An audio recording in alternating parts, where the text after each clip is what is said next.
All right, Leticia, you're on. Okay, so we're calling the meeting to order at 9:02. If I can please ask City Administrator Carlos Fandino to lead us in the flag salute. Sure. Please face the flag. Place your right hand over your heart. Ready? Begin.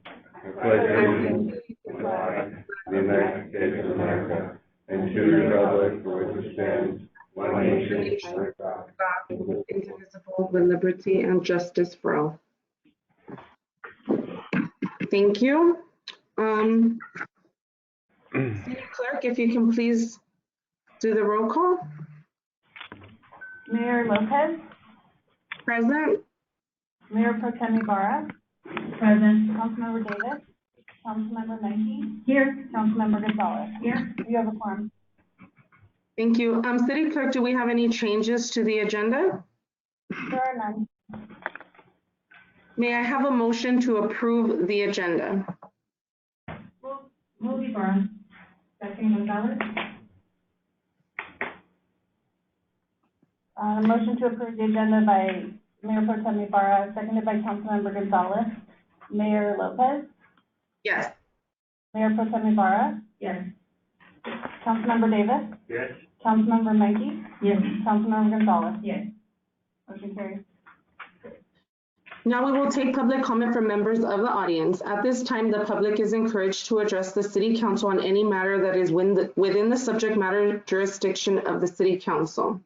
The public will be also given a chance to comment on matters which are on the posted agenda during City Council deliberation on those specific matters.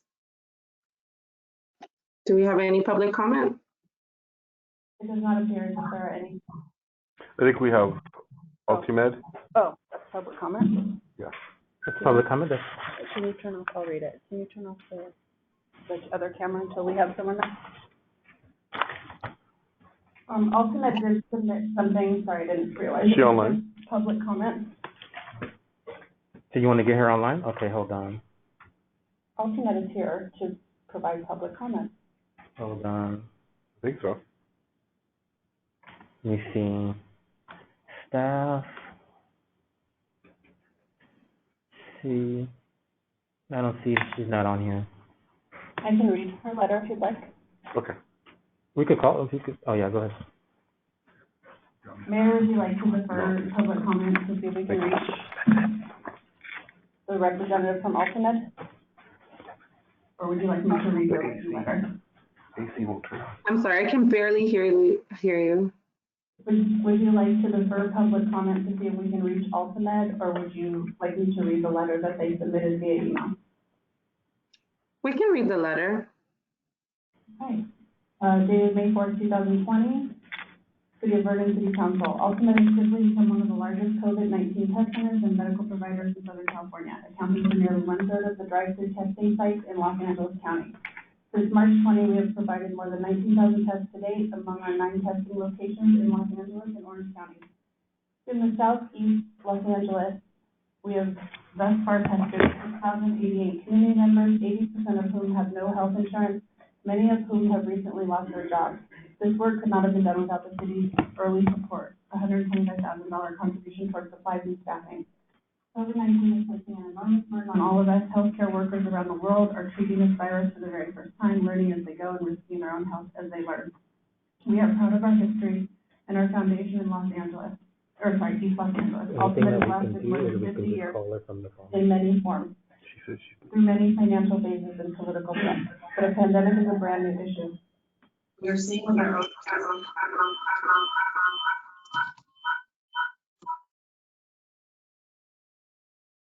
that the hands-on workers, not just the healthcare workers, but the delivery drivers, the cooks, the farm workers, and retail employees really are the backbone of this country and deserve to be treated as such. We are the essential workers, the ones who are forced to be resourceful and ready, who are required to hold ourselves accountable and make changes on a moment's notice. We are the ones preventing this pandemic from growing beyond control to the best of our ability, inventing new methods of screening and isolation and spreading the word about public safety. Ultimate was not prepared for COVID-19, as is the case with every other health care provider, which has since learned to adapt and respond. And yet our team is responding with grace, optimism, and more importantly, perseverance. This is a challenge that may go on for any amount of time, from weeks to the better part of a year. As of today, Ultimate and other community health clinics across the country have not received any federal, state, or county financial support for sustained COVID-19 testing. We have thus far relied on assistance from some of the cities in which our offices are located, and we are grateful for any and all funds received. We have reached capacity at our Goodrich location and recently opened a new testing center at our corporate office located at 2040 Campfield Avenue to serve the influx of community members who are worried about contracting the virus. In just 6 weeks, costs associated with our testing centers have reached $4.7 million, and these costs to date have been supported by Ultimate. Simply put, our operations are not sustainable without assistance like that provided by the City of Vernon. On behalf of the thousands of patients benefiting from our testing and evaluation services, thank you for your early support, and we would greatly appreciate your consideration of granting us an additional $125,000 for us to continue this work. Sincerely, Castulo de la Rocha. And we do have Ultimate on the phone if you have any questions for her. If you don't, then I don't have to put her on the phone. Question, but I do have a question for staff. Is Ultimate able to apply for a grant or a community grant then? They could go through that process as well and apply for a grant. I would encourage them to do it for the next one. Okay. Anything else, Jamie? We're gonna let you go then. No other questions. Thank you very much for your consideration. Okay. Mayor, that's all for public comment. Okay, thank you so much for reading that, City Clerk. We will go on to presentation item number 1.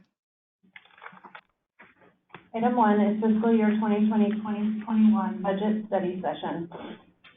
And City Administrator Sandino and Finance Director Williams will present the item. Yeah. Okay. Yes, good morning, Honorable Mayor, honorable members of the City Council. Thanks for the opportunity to continue this, our second continuation and discussion for the Council's consideration of the operating and capital budget for the upcoming fiscal year. Scott, is your microphone on? Yes. It's on, but just pull it closer. Okay. I was saying this is our second continuation and discussion for the Council's consideration of the operating and capital budget for the upcoming fiscal year 2020 and 21.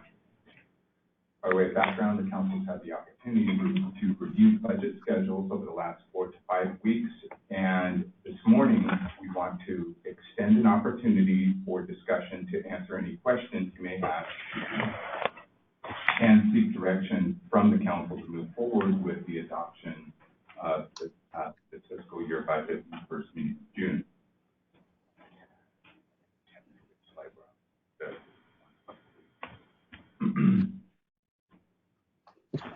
So as we did last time, we have one slide this morning highlighting the changes that have been made since the last presentation 2 weeks ago.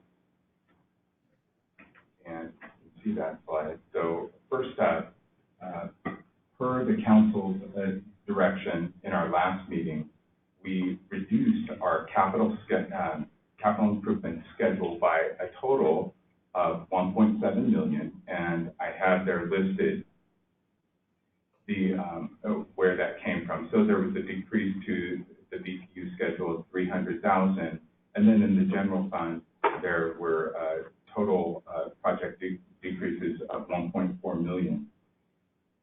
I've noted there that all projects can be rescheduled and appropriated throughout the fiscal year at the Council's direction as we monitor how things are going as the fiscal year, this upcoming fiscal year wears on. And I also want to note that the capital projects from bond proceeds will continue as scheduled. That's coming from an entirely different funding source, so it's not operating. Next, we went back and BPU provided some revisions to revenue estimates, and we see there a decrease of $6.6 million. Partly corresponding to that, we have supplies and services reduction. So some of these were maintenance and operations or supplies and services in the M&O section reductions, and some of it is the cost of providing electricity, and that was a reduction of 3.2 million. That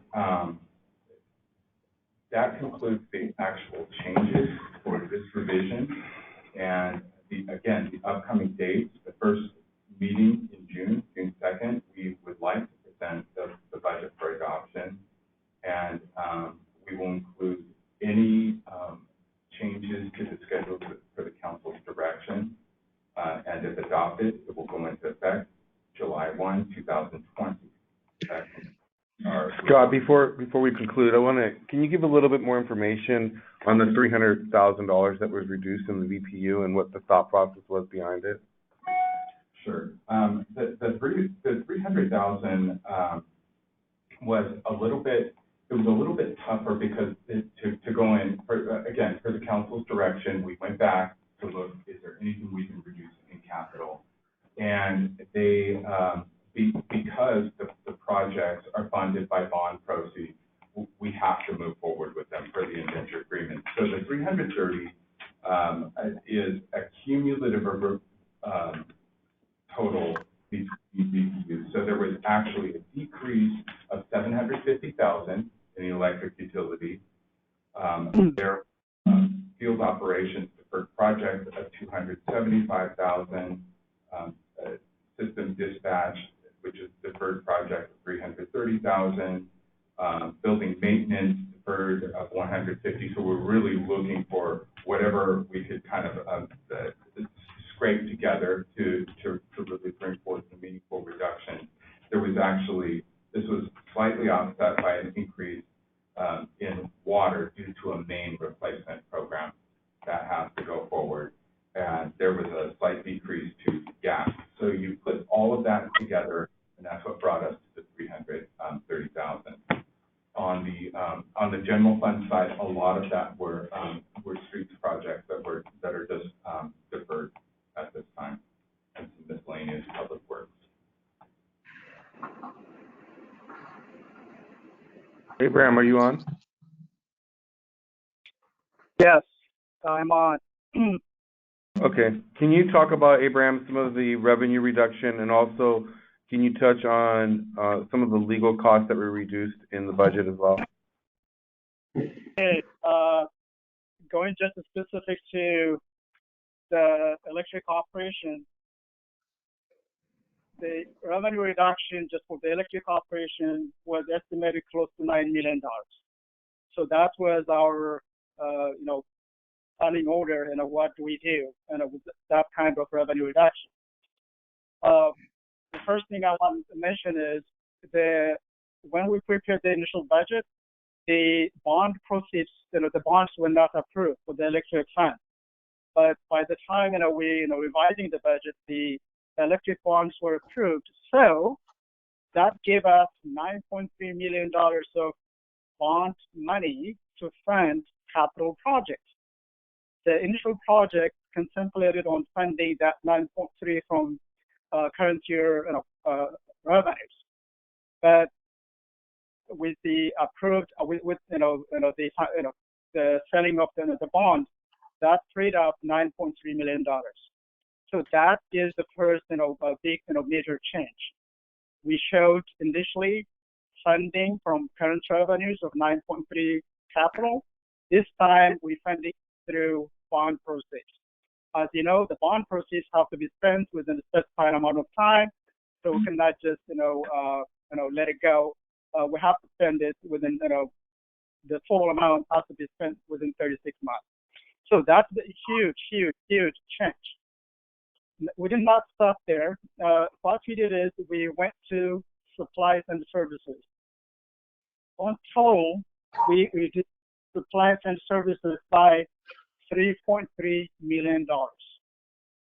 And the biggest contributor to this one was reducing the legal expenses by $1 million. That was basically staying with council approved expenditure limit for legal expenses.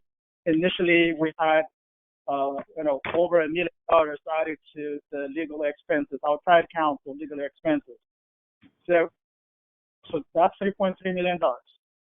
On the electric side, again, we reduced capital from different departments of $755,000.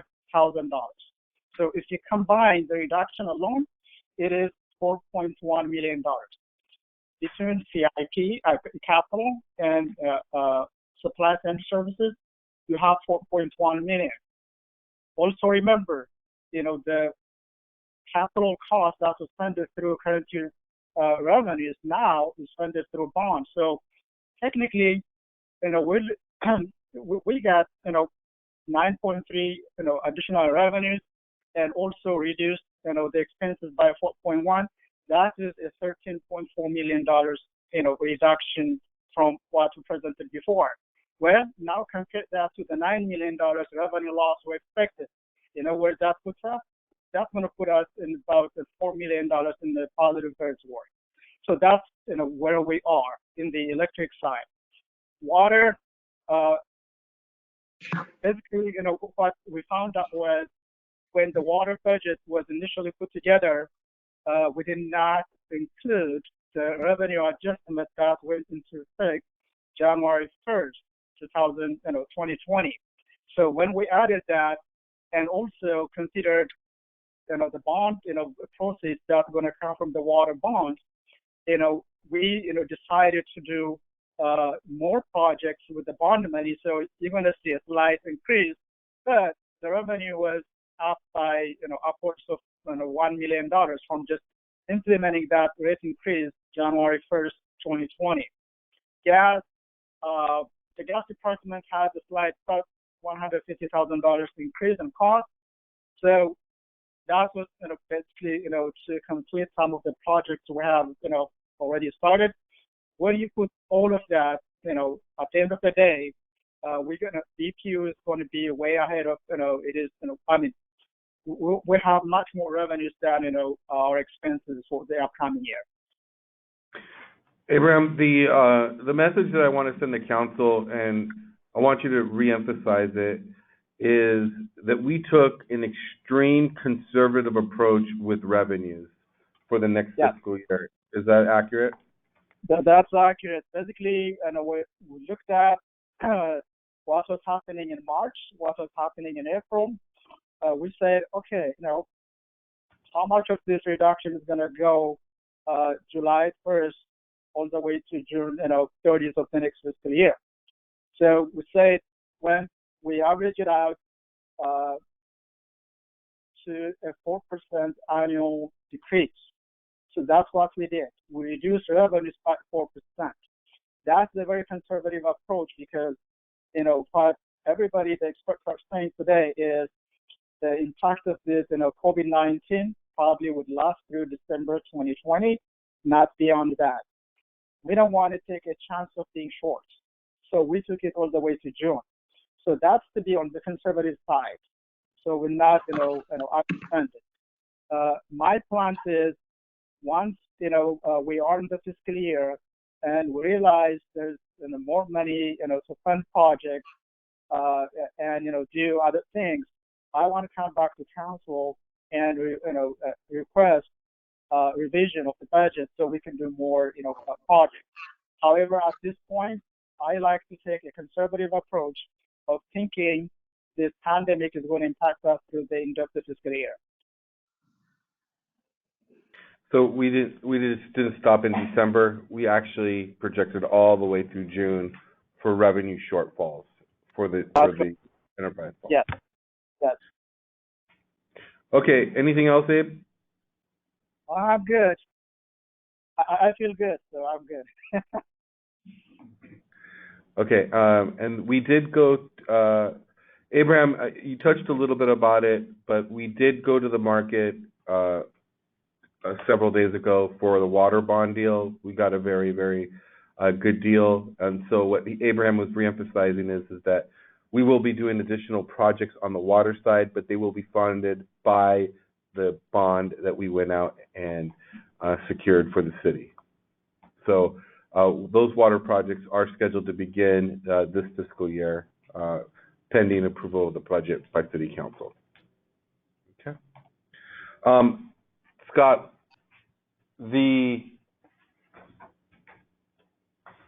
what else do we need to discuss on the budget that has not been touched?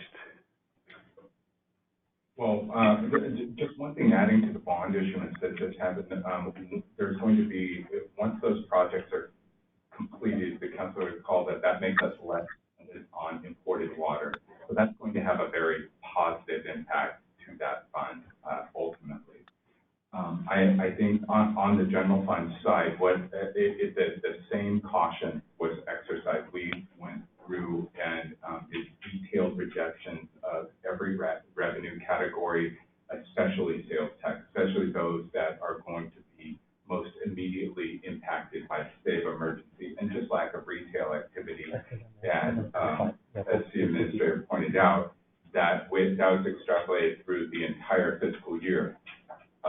As emphasized last time or noted last time, we also have with the passing of the sales tax measure, literally should have been more excellent timing for us because it's going to offset a lot of those reductions. But in some cases, I looked category by category, and in some cases as much as 40% reductions, because again, what we're bringing forward has we've exercised caution at every point. And when we began this process earlier this year, before there was any hint of such things on the horizon, we really kept things flat as a baseline. That was what was asked of all directors to start this budget year with no substantive increases. The utilities are slightly different than the general fund, but all throughout the city, we started with flat budgets. There's no significant changes to personnel, maintenance, and operations, and that's the final work product that we're presenting to the council. So before I turn it over to council for questions, one last thing I want to reemphasize is that we went to the Business Industrial Commission and presented a fee schedule to them several months ago. I believe it was in the month of February, with the anticipation that we would come to City Council in this budget and increase fees for this fiscal year. We then had a town hall meeting with the community. We invited business members to come in and listen to our presentation on why we needed to do several fee increases. Those fee increases were directly correlated with public works and planning and some of the functions that happen within that department. And also there were some associated increases in the health department with those types of fees. Because of the pandemic, we have put that on hold. But I wanted to gauge from City Council, is this something that we should move forward with? My recommendation is to wait until we can get people back into the room and we can discuss further how those fees are going to impact the individuals. However, we do have the fee schedule ready to go and roll out, and we do have buy-in from the community. The community has bought into it, and it can be part of this budget. I just want to make sure that we're transparent with our business community in explaining why those fees are going to be increased. We're projecting about $1.3 million in increases. Approximately, yes. And it should be noted that this budget does not include those. This draft does not include those increases. Yeah, but it's something that we discussed with the business community. They knew about it. We decided to hold off because of the pandemic, and I just wanted to throw that out there and see if you had any comments. Okay, and City Clerk is letting me know that we do have May 14th scheduled another BIC meeting, which will be a virtual meeting to discuss it as well. And then we have it noticed for the May 19th meeting to come back and get direction from City Council on whether or not to move forward with it. But it was not considered in this budget. In other words, if we do it, we would see additional revenue for this budget fiscal year. What's the damage you could be laying on it? There's no damage because we haven't accounted for the money. It would only bring us true to some of the true costs that we're incurring in those two departments. So it's whether or not we want to roll that out right now at this time, and that's something that you will vote as a council probably at the next meeting. But I want to give you the heads up that this is coming down the pipe. Another thing is if the schedule is, because all the work's been done, it's ready to go forward, if this is put into place, it's not like a tax where businesses are going to be taxed regardless of what happens. It corresponds directly to business activity and just the city seeking to recover the costs associated primarily with things like building, planning, and inspection, and then health activity. So if they have more activity, it means they're busy and things are going a little better as the year wears on. If not, they won't somehow be penalized. Yeah, and these fees are associated with work in Vernon. In other words, the only way these fees would be assessed is people come in and they want to put up a new building, and that fee structure in itself would cost additional dollars to the end user if they decide to put up a new building. Does that make sense? In other words, this is not a flat tax that is pushed out on everybody. These are increases in our fees to make whole our departments in Public Works and Health Department, and it doesn't really address too much in Police and Fire. It deals directly with Health and Public Works. This was something that the public asked for, believe it or not, last year during the budget season. They said, we want to keep our building inspectors. We'll pay more to keep our building inspectors and just true up those costs. So Dan, I don't know, Dan, you want to talk anything else? You have anything to add on that, Dan? Or Freddie's here, he could also. Yeah, so we looked at what our actual cost would be to deliver the service that we're continuing to deliver to builders and developers within the city. And what we found was that we were charging less. So basically, we're subsidizing through the general fund new projects rather than charging what the actual cost should be that's attributable to those projects. And so that's why we have the fee schedule. It's based on what our actual costs are.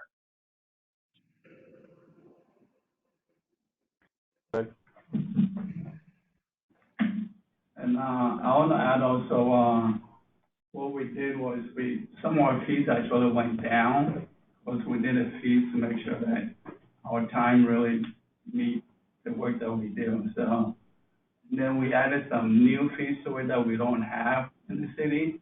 So sometimes we get requests to do work and there was no fee associated with it. So we added new fees to it. We added a new category, like Carlos mentioned. If you want to build like a kitchen complex, they can have multi-tenant use in it. We didn't have anything like that in the city. So if that comes about and we want to do it, now we have a way of allowing them to do it because it's going to be enough fees and then we'll end up in our city code. So, and the reception from the business was positive. Yeah, like Freddie said, we got very positive reception from the business community. However, we did not include those fees in this budget. I just want to make sure City Council is aware of that. And then lastly, the fire chief is here. We've been discussing a transition to LA County Fire for quite some time. We will be bringing a contract forward to City Council, hopefully at the next council meeting. Hopefully. And that contract will be with LA County, and it'll be for council to review. Okay, well, why is that impactful? Because what we did with this budget, it will change once we transition to LA County, because we took the worst case scenario and included it in this budget. However, if we transition sooner, some of those costs will be mitigated. So some of the things that we've done to mitigate some of those costs, and I think I touched on this a little bit, is that the fire department, per the direction of the fire chief, has instituted training in-house with its captains and its engineers and firefighters. And essentially, we could cut out close to $1 million of transition costs by training the trainer. In other words, we send out our employees to get trained, they come back and they continue to train our firefighters. And then now through this pandemic, they've extended that through virtual online training, so they're able to continue it. In discussions with LA County Fire, they're looking at how we're working and how we're training, and there seems to be a seamless transition. So some of these costs will be shored up over the next couple of months. In this budget, you do have monies to pay off some of the capital infrastructure, such as our truck and our engine need to be paid off before we transfer those over to LA County. But we would see a reduction in the overall budget expenses if we transition quicker. Right now, the time frame that we're looking at is sometime in November to transition to LA County. Pending a council approval, let's say we get a council approval this month of the contract, then we will go to LAFCO and then ultimately if we get approval through LAFCO, then we have to go back to the Board of Supervisors of LA County, and then the transition continues. That would only improve the budget. You want to add anything on that? Yeah. The way it's structured, as City Administrator pointed out, there are one-time costs, and the largest ones are paying off that capital. That was the stipulation of the county, but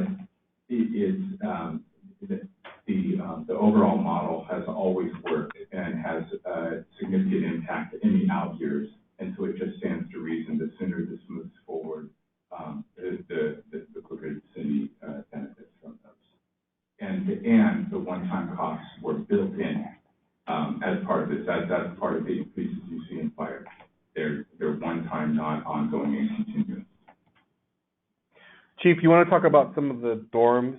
We do have some infrastructure we'd have to do at our fire stations, and that would cost a little bit of money for the city, but it would adhere to some of the requirements that LA County is asking us in this contract. Madam Mayor, Council, Jim Regas, Warren.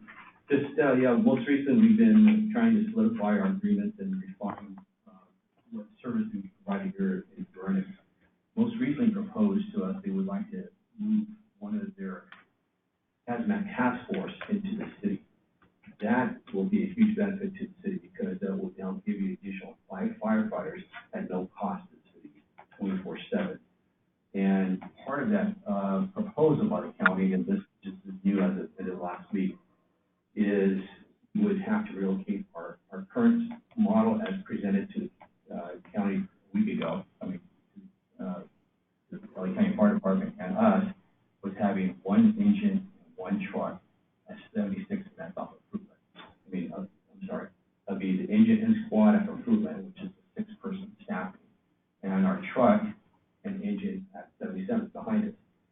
So currently, the county approached us about moving their task force, their hazmat task force, out of City Carson and relocating here. That's a 9-person task force, large hazardous material truck component, as well as the engine company. That would require us to relocate now our engine, our truck, back to 76 Fruitland, which would require us to add 3 dorms, ideally 4, to accommodate that adjustment.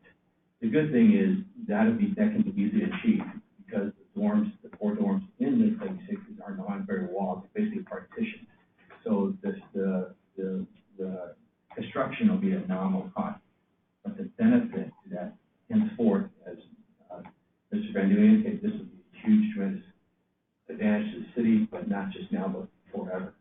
And that will, again, that'd be a $1,000 because we basically did partition to expand our dorm capacity. Beyond that, we're looking forward. I do want to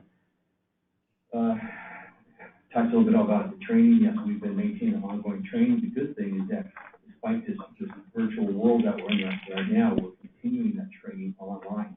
In fact, the county fire department has logged on and has been impressed with our model that's been achieved. Most departments that we stop and they engage us when they're out in the field. But we're continuing that virtual world. We've got one of our captains get together, get with IT, set up webinars, most recently, the way we measure whether we're being successful and we're targeting these training mission is that during real events. This Saturday we had a outside commercial building fire, and again, we continue to get great comments and feedback by the chief officers are writing up theme about how well our personnel perform. That's consistent with their policies. So as we move forward with our training, we'll just be much more refined and much ready when the transition date occurs.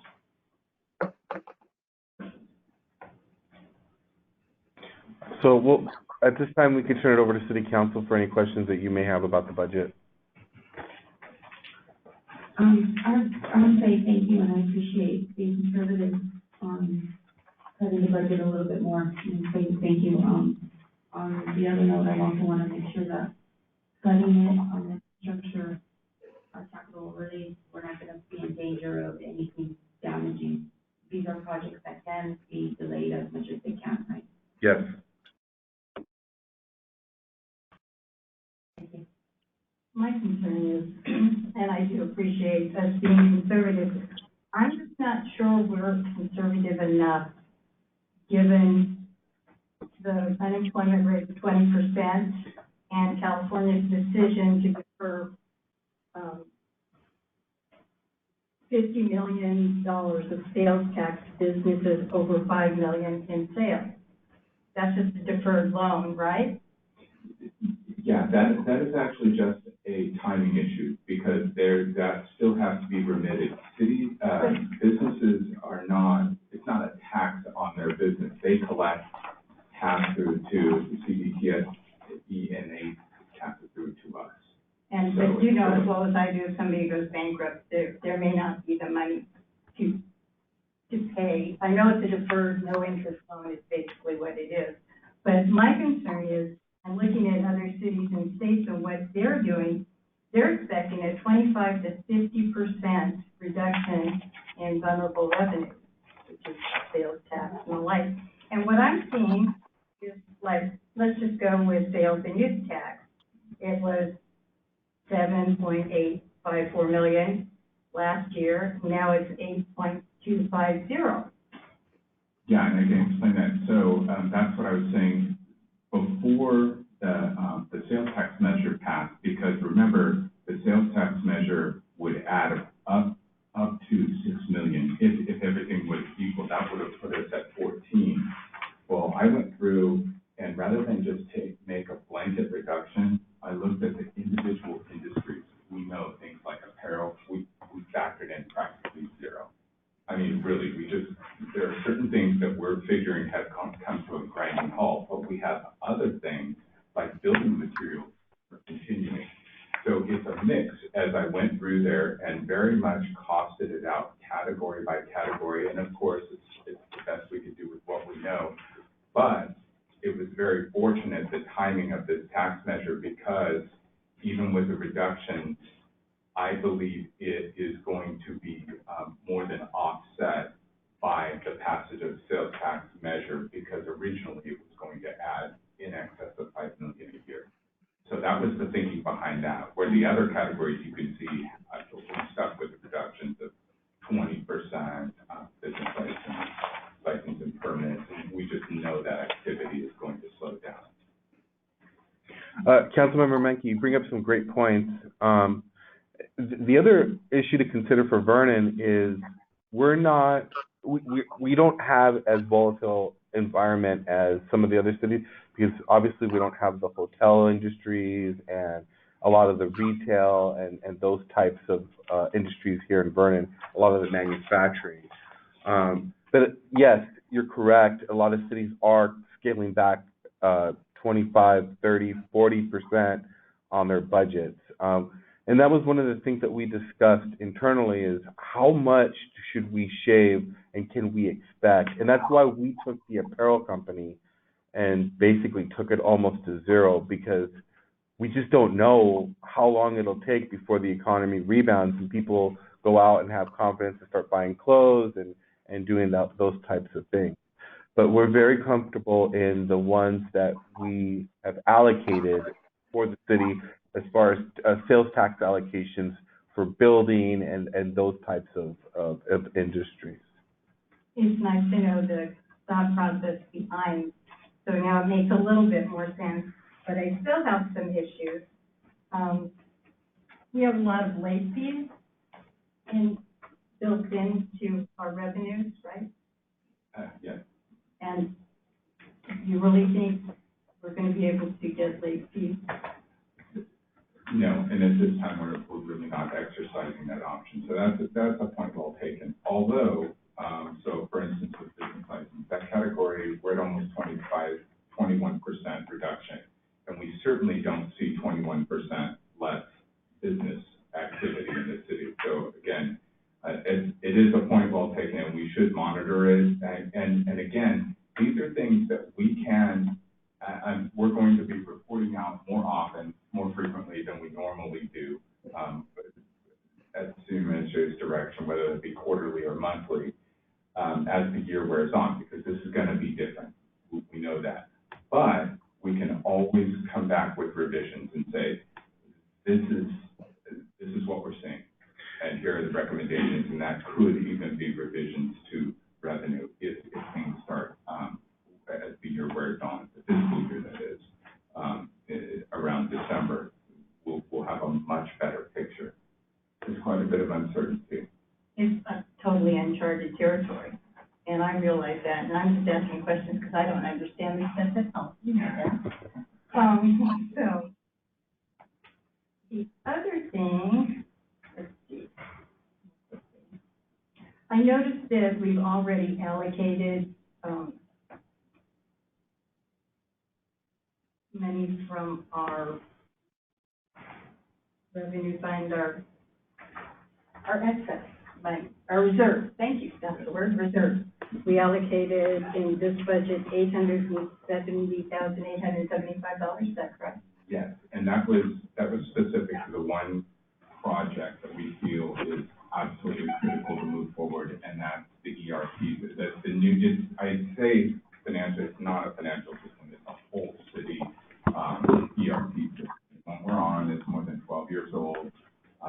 Same company, we're able to upgrade the licenses, but just even in respect to what we're doing now and how we're working and able to respond so quickly, so much of that is attributable to what we had, so much robust activity in the IT department. So we really want to move forward with this project. It could be tabled, but in the best of times, it's going to span at least a couple of fiscal years. So that's the use of fund balance. You correctly identified it, that as you see it there. However, I also want to point out what you're not seeing in this draft is how we anticipate finishing up this current fiscal year. So we're in May. I am reporting out to the city administrator on a weekly basis right now of how things are going. So that includes what do revenues look like? Are there any surprises? How are we doing? Particularly, well, really every fund, but how are we doing in our department budget? So one of the maybe unexpected results is that we're going to finish up the fiscal year pretty close to projected revenues because of the delay in timing. We're always 2 months behind, specifically sales tax. Property tax will not be affected. We've already selected that. But because of the delay in some of the capital projects in this current fiscal year, as well as just tabling some of the department expenditures, we are actually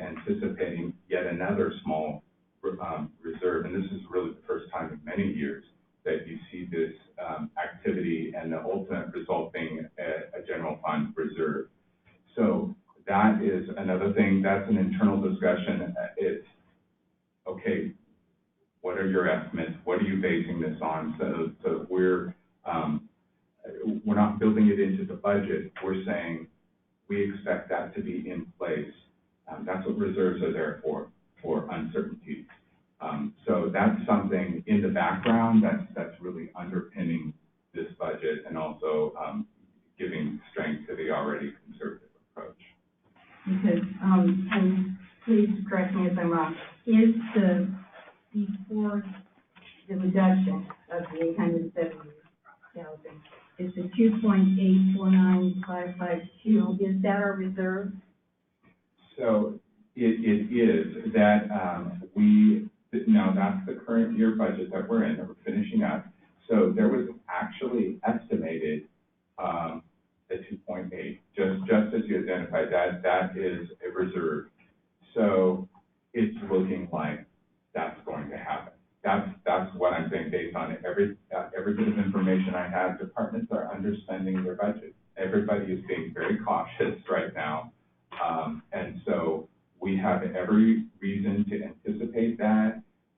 And there were some miscellaneous revenues in excess of what we had budgeted as well. So all of that, believe it or not, could result in finishing to the good this current fiscal year. Well, that gives us some reserve to hold on to, not to run out and do something with, but really have a place for the unknown. Our rainy day fund, right? Very much I'd like so. to have that myself. So kudos for that. I mean, we were running a $20 million deficit, as I recall. Now we have a little bit ahead of the game.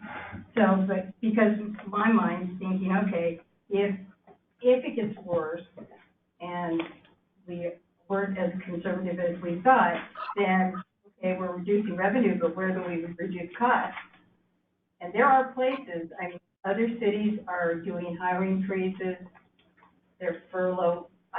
That would be my last resort in the world. But I would like to make sure that we have something there to bolster us, and you make me feel a lot better by knowing we do have this reserve.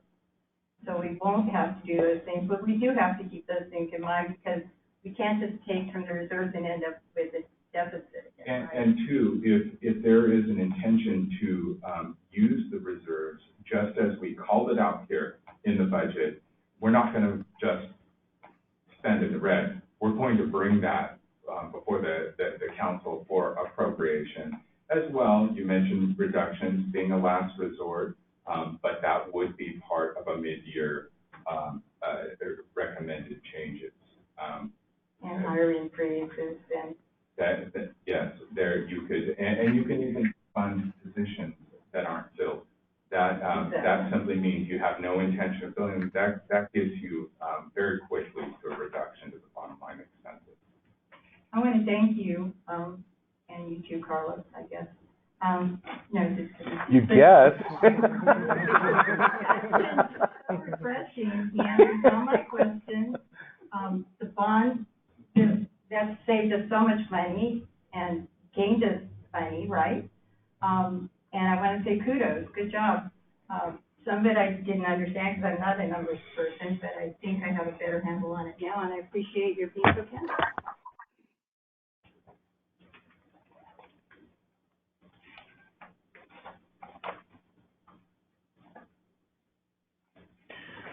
So with that, then we're going to bring back the budget for approval from City Council at the first meeting of June, unless I get other direction right now from City Council. If there's anything else that you'd like to see.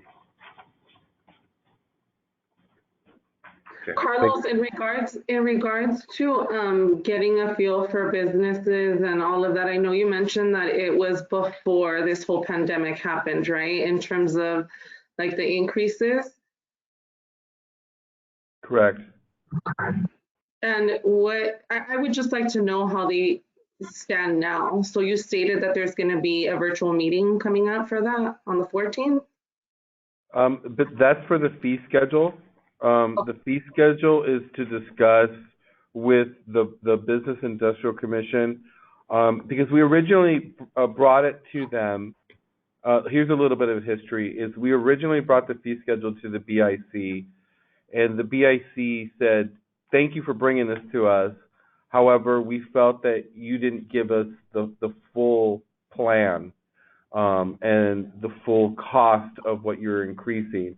And so we were going to go to City Council for approval back in March.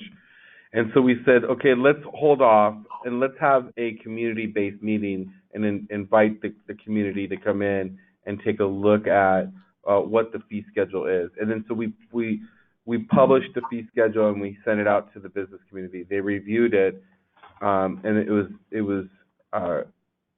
it had a positive review. Then March hit and the pandemic started. We scaled back and said, well, let's just wait to see what happens. And that's why we're at this position right now where we didn't include that in our budget, but we feel that we do have the necessary support to move forward with this. But we want to bring it back one more time in front of the BIC to see if there's any other issues or recommendations they'd like to make to City Council before we bring it before City Council approval. Sounds good. Okay. And you'll be bringing that back on the 19th meeting, I guess? That would be May 19th, that we would bring it back for council consideration. And that would be after we had already spoken with the BIC commissioners. Correct. Did you want to add that? And I would just add that with, if the council decides the timing is right for that, and it was very favorably when City Administrator conducted a town meeting, they had a better chance to understand, really ask detailed questions, to look at the schedule themselves. And so I was just going to say that if the council believes that the timing is right, this will, beyond question, have a positive impact to our budget. Okay, is there any further questions from council? No, but if we do have further questions, we can bring them to you before the next council. Yes. Okay, so we will now go on to the consent calendar. You want to say All something? matters. Mayor, hold on. Just sorry, Mayor. Just a request Sure. for fires. Can we get it in a week in advance at least, not that Thursday before a meeting? As much advance copy as we can. I promise you, as soon as I have that contract in my hand from LA County Legal, I will turn it over to you for review so that you have as much time to review it as possible. Okay, I want at least the minimum of a week, so if that means we delay it to the next meeting, then we delay it, because this is something that's very, very important. That's the future of Vernon, and we need more time with it. Absolutely. Okay, so that's my only request. Okay. Thank you, sorry, Mayor. No, that's okay. Any other comments, questions? Okay, looks like we're good. So we will now go on to the consent calendar. All matters listed on the consent calendar are to be approved with one motion. Items may be removed from the consent calendar by any member of the council. Those items removed will be considered immediately after the consent calendar. Does council wish to pull any items from the consent calendar? I'd like to remove 6 and 7.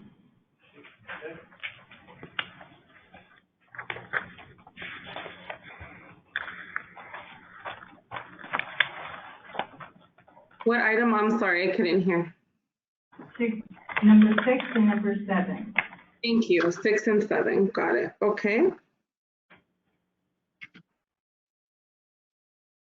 May I have a motion for items 2 through 5 and then number 8? I'll move, Melissa. Second. Motion by Mayor Pro Tem Ibarra, seconded by Councilmember Davis to approve the consent calendar with the exceptions of item number 6 and 7. Mayor Lopez, Yes. Mayor Pro Tem Ibarra, Yes. Councilmember Davis, Yes. Councilmember Menke, Yes. Councilmember Gonzalez. Motion carries. So now we will go on to the consent calendar item number 6. Item 6 is an agreement with White Nelson Dale Evans Dylan. LLP for professional auditing services. Yeah, good morning again, Mayor, members of the City Council. So the impetus for this, as the council recalls some years back, the grand jury report that goes into cities in Los Angeles County, there's been a lot of attention given to best practice, fraud, fiscal matters. And one of the outputs of that study is the recommendation and the best practice of rotating out the contracted audit firm. Now, the firm we have right now, Vasquez, they've been with the city for just over 5 years. Now, it was probably time to rotate them out. It was getting to be an acceptable time, but the city was in the middle of this very large asset valuation project that they were very familiar with and attuned to. And we needed that as we had the bond issuances coming up. We needed what they call a clean audit, and we weren't going to get it without that valuation project where all of the city's assets, so we're talking about hundreds of millions of dollars, were validated. And in the end, they were.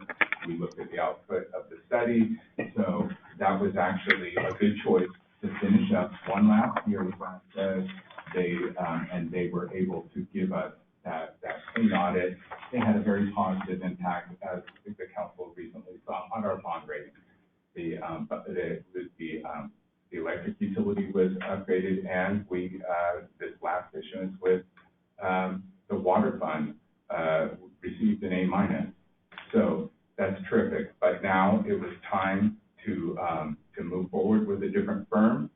Fortunately, last year an RFP was issued, so we went through the competitive process. And of the 2 respondents, one was Vasquez, but the other was White Nelson D11. And but in terms of personally, actually, this was a firm that I personally selected through the same competitive process a couple of years back. So I thought this was pretty fortunate that, and so I personally could attest for their competence and their ability to get this done for us, because we need somebody to get in here and do it quickly. When you switch firms, there's always the front-loaded activity. They call it their perm files. They have to get all that data from the city. So we need this not to drag on, and so that's why we're moving it forward at this time. And that's what I wanted to hear. I wanted to hear your recommendation. And I wanted to say thank you. Does council have any additional questions for staff or comments? Are there any public comments? May I have a motion for consent calendar item number 6? So moved. Do I have a second? A second.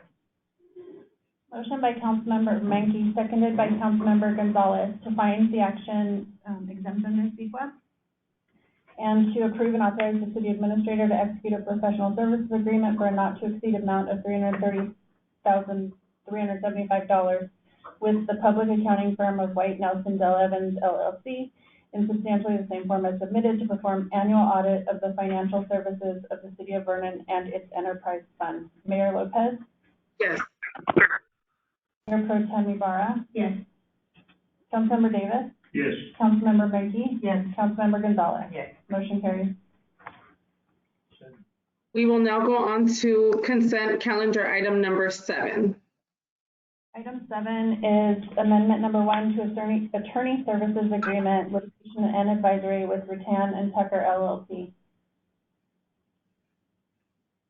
Madam Mayor, members of the City Council, this item is before you for an adjustment on the current retainer agreement or services agreement with Rattan and Tucker. Rattan and Tucker are handling the one existing matter of litigation, which is actually going to be discussed in closed session. The reason for the adjustment is, as they wind down the arbitration process, they have reached the need to have an adjustment in an amount not to exceed $50,000. And as I will explain in closed session, the status of that litigation, our office is recommending this contract to get us through arbitration. And, again, as we've evaluated the, various matters that are being handled by outside counsel, our approach on this matter was to allow existing counsel to continue to handle the matter. As we move forward into the future, we don't expect to have that occur as often as what is going on in the past. So the request from our office, the recommendation from our office is to get City Council to consider and approve Amendment Number 1 to the Attorney Services Agreement with Ratana Tucker for this one litigation matter. I do have a question on this one. Are you keeping close watch on the additional costs for this? Yes. Yeah. But we are evaluating and reviewing and auditing every bill differently than the prior city attorney was doing. That was my question, that answered it, thank you. Does council have any additional comments or questions? Are there any public comments? May I have a motion for item number 7? I'll move item number 7. I'll second. Motion by Mayor Pro Tem Ibarra, seconded by Councilmember Menke, to find the action exempt under CEQA and approve and authorize the city administrator to enter into Amendment Number 1 to the Attorney Services Agreement, litigation and advisory between the City of Vernon and Ratana Tucker LLP in substantially the same form as submitted for an amount not to exceed $50,000. Mayor Lopez? Yes. Mayor Pro Tem Ibarra? Yes. Councilmember Davis? Yes. Councilmember Menke? Yes. Councilmember Gonzalez? Yes. Motion carries. We will now go on to new business, item number 9, sorry. Item 9 is a COVID-19 financial aid relief for Vernon veterans, and City Administrator Sandino will present the report. At the special Vernon Housing Commission meeting held on April 29th, 2020, the Vernon Housing Commission rejected a rent forgiveness option that would have waived rents for all lessees in city-owned housing for the months of May, June, and July. Instead, the Vernon Housing Commission approved a rent repayment procedure and related agreement specifically intended for tenants experiencing hardships related to COVID-19.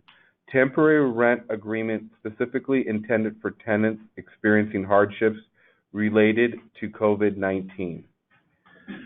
Staff understands that City Council may desire to take certain actions to protect and promote the well-being and the livelihood of Vernon residents. In response to the aforementioned decision made by the Vernon Housing Commission, staff is seeking further direction from the City Council on its interest in pursuing a program to provide financial aid relief via a benefit package and/or grant or loan program to Vernon residents impacted by COVID-19 pandemic.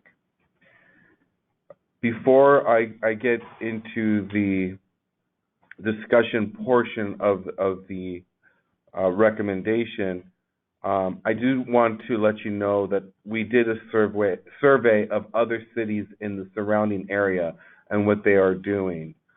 The City of Los Angeles, with no direct financial assistance to its residents,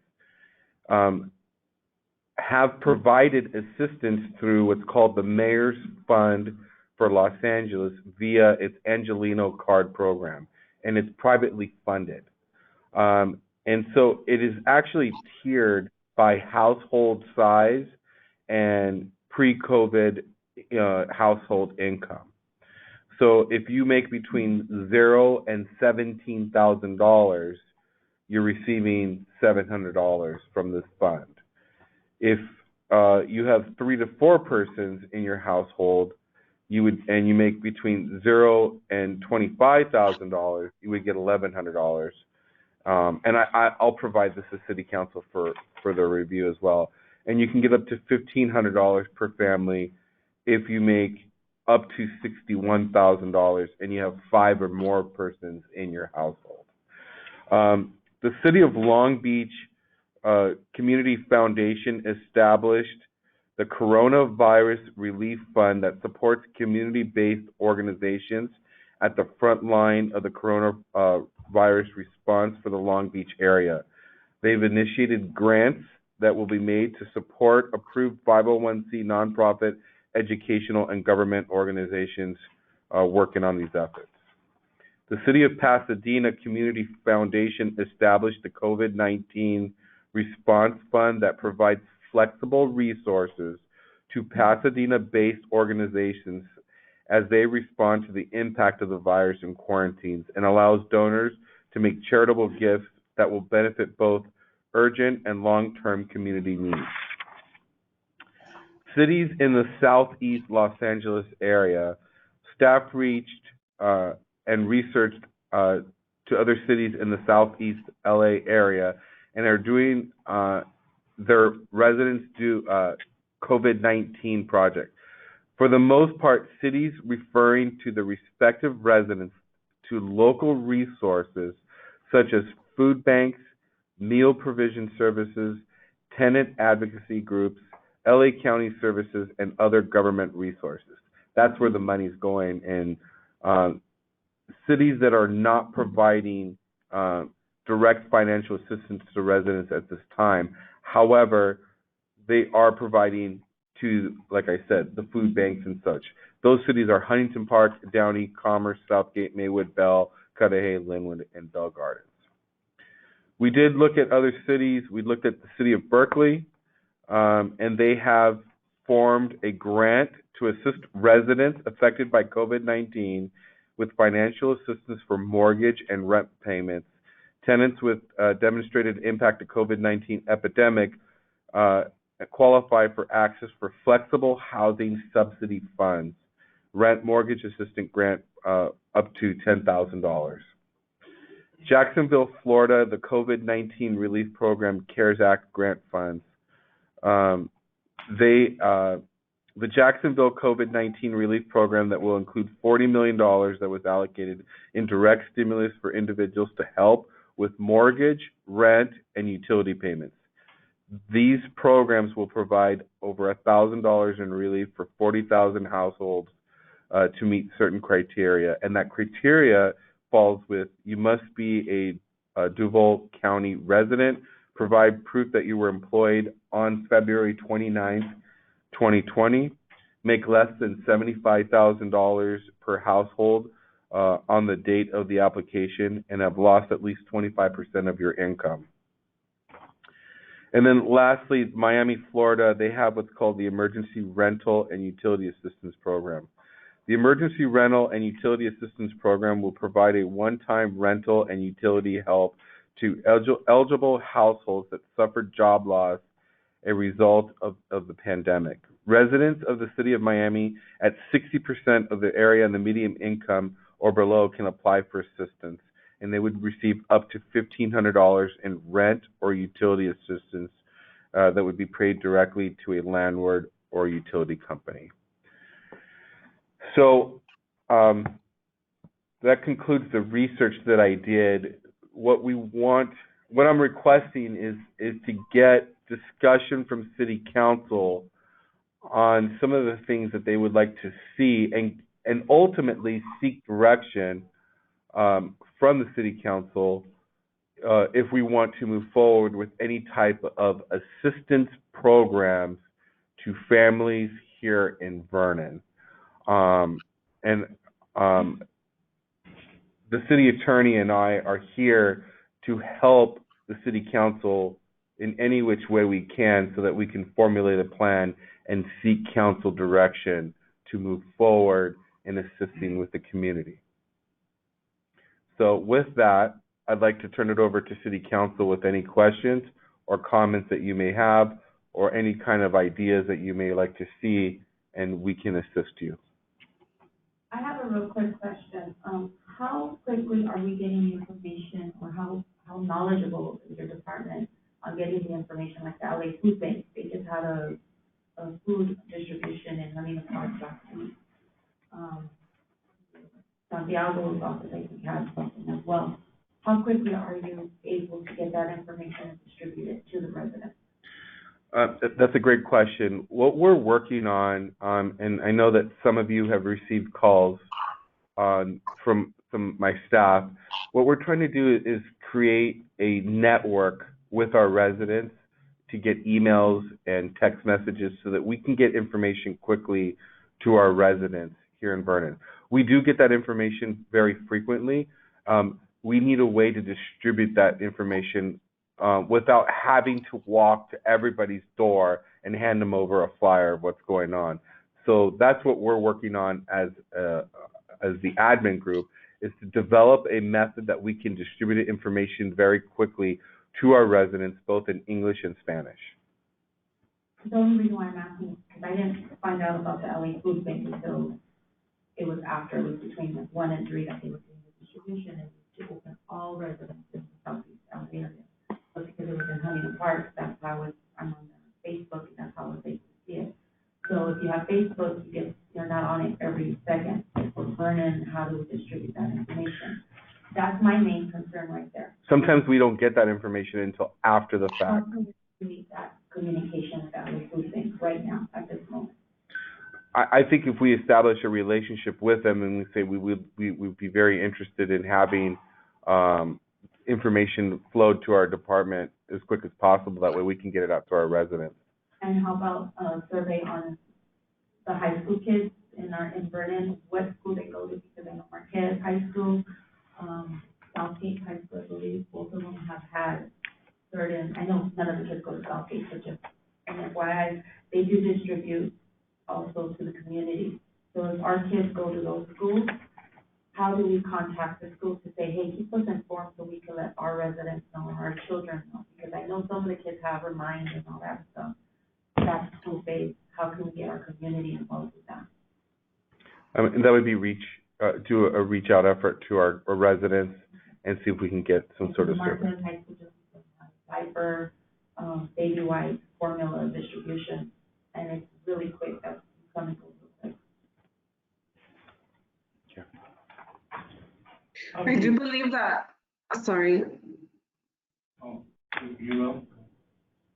I do believe that LAUSD is providing food at different school sites for families. I don't think that there has to be a student that actually attends that particular school site. They are able to just go and get assistance with food. I did see that as well, like they were giving different items and goods for babies, like diapers and all of that too. And I don't think that they ask you if you have anyone that goes there. You're able to just drive up. I think the first thing you should do is really try to bridge that communication between all of these foundations.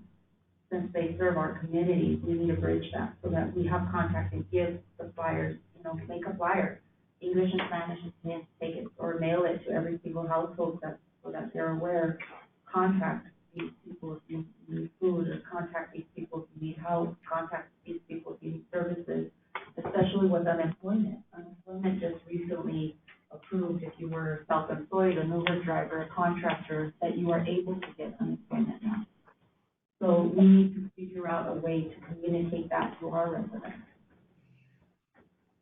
Also, what about sending like text message alerts? Because most people do have phones and it's something that they have on them readily available.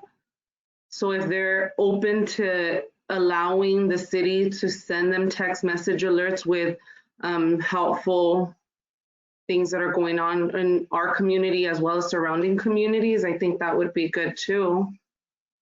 I think we have like a reverse 911 that you guys send out information, am I correct? Yes, but that's for emergencies. Okay, is there a program like that we can? No, we're going to develop. We're going to work with IT and have an app that basically allows you to get that information through the app. What about like the current apps that are out there, Remind.com or the Remind app that the schools issue, those text messages, something like that, similar that we get Spanish and English going out. I mean, my phone would blow up with LAUSD. I'm pretty sure everybody else who has LAUSD. I think the first thing we need to do is get the phone numbers. That's the big issue. And then you have residents that don't want to give it out, so, Well, unfortunately, you have to We have to, but we have to door knock and get that information one-on-one. I think that's the only way it's gonna work. But getting back to, some financial help. I know, especially in city-owned housing, there are some people, not many, that are suffering. And we have such a small population. I think something along the lines of, was the last one that you mentioned Miami? Is that Miami or Dade? Yes, Councilmember Menke. It was the Miami, Florida, and then there was one in Jacksonville, Florida. I think it was the last one that had specific guidelines and that any monetary funds would go directly to the landlord, utility, or I think there was a third one.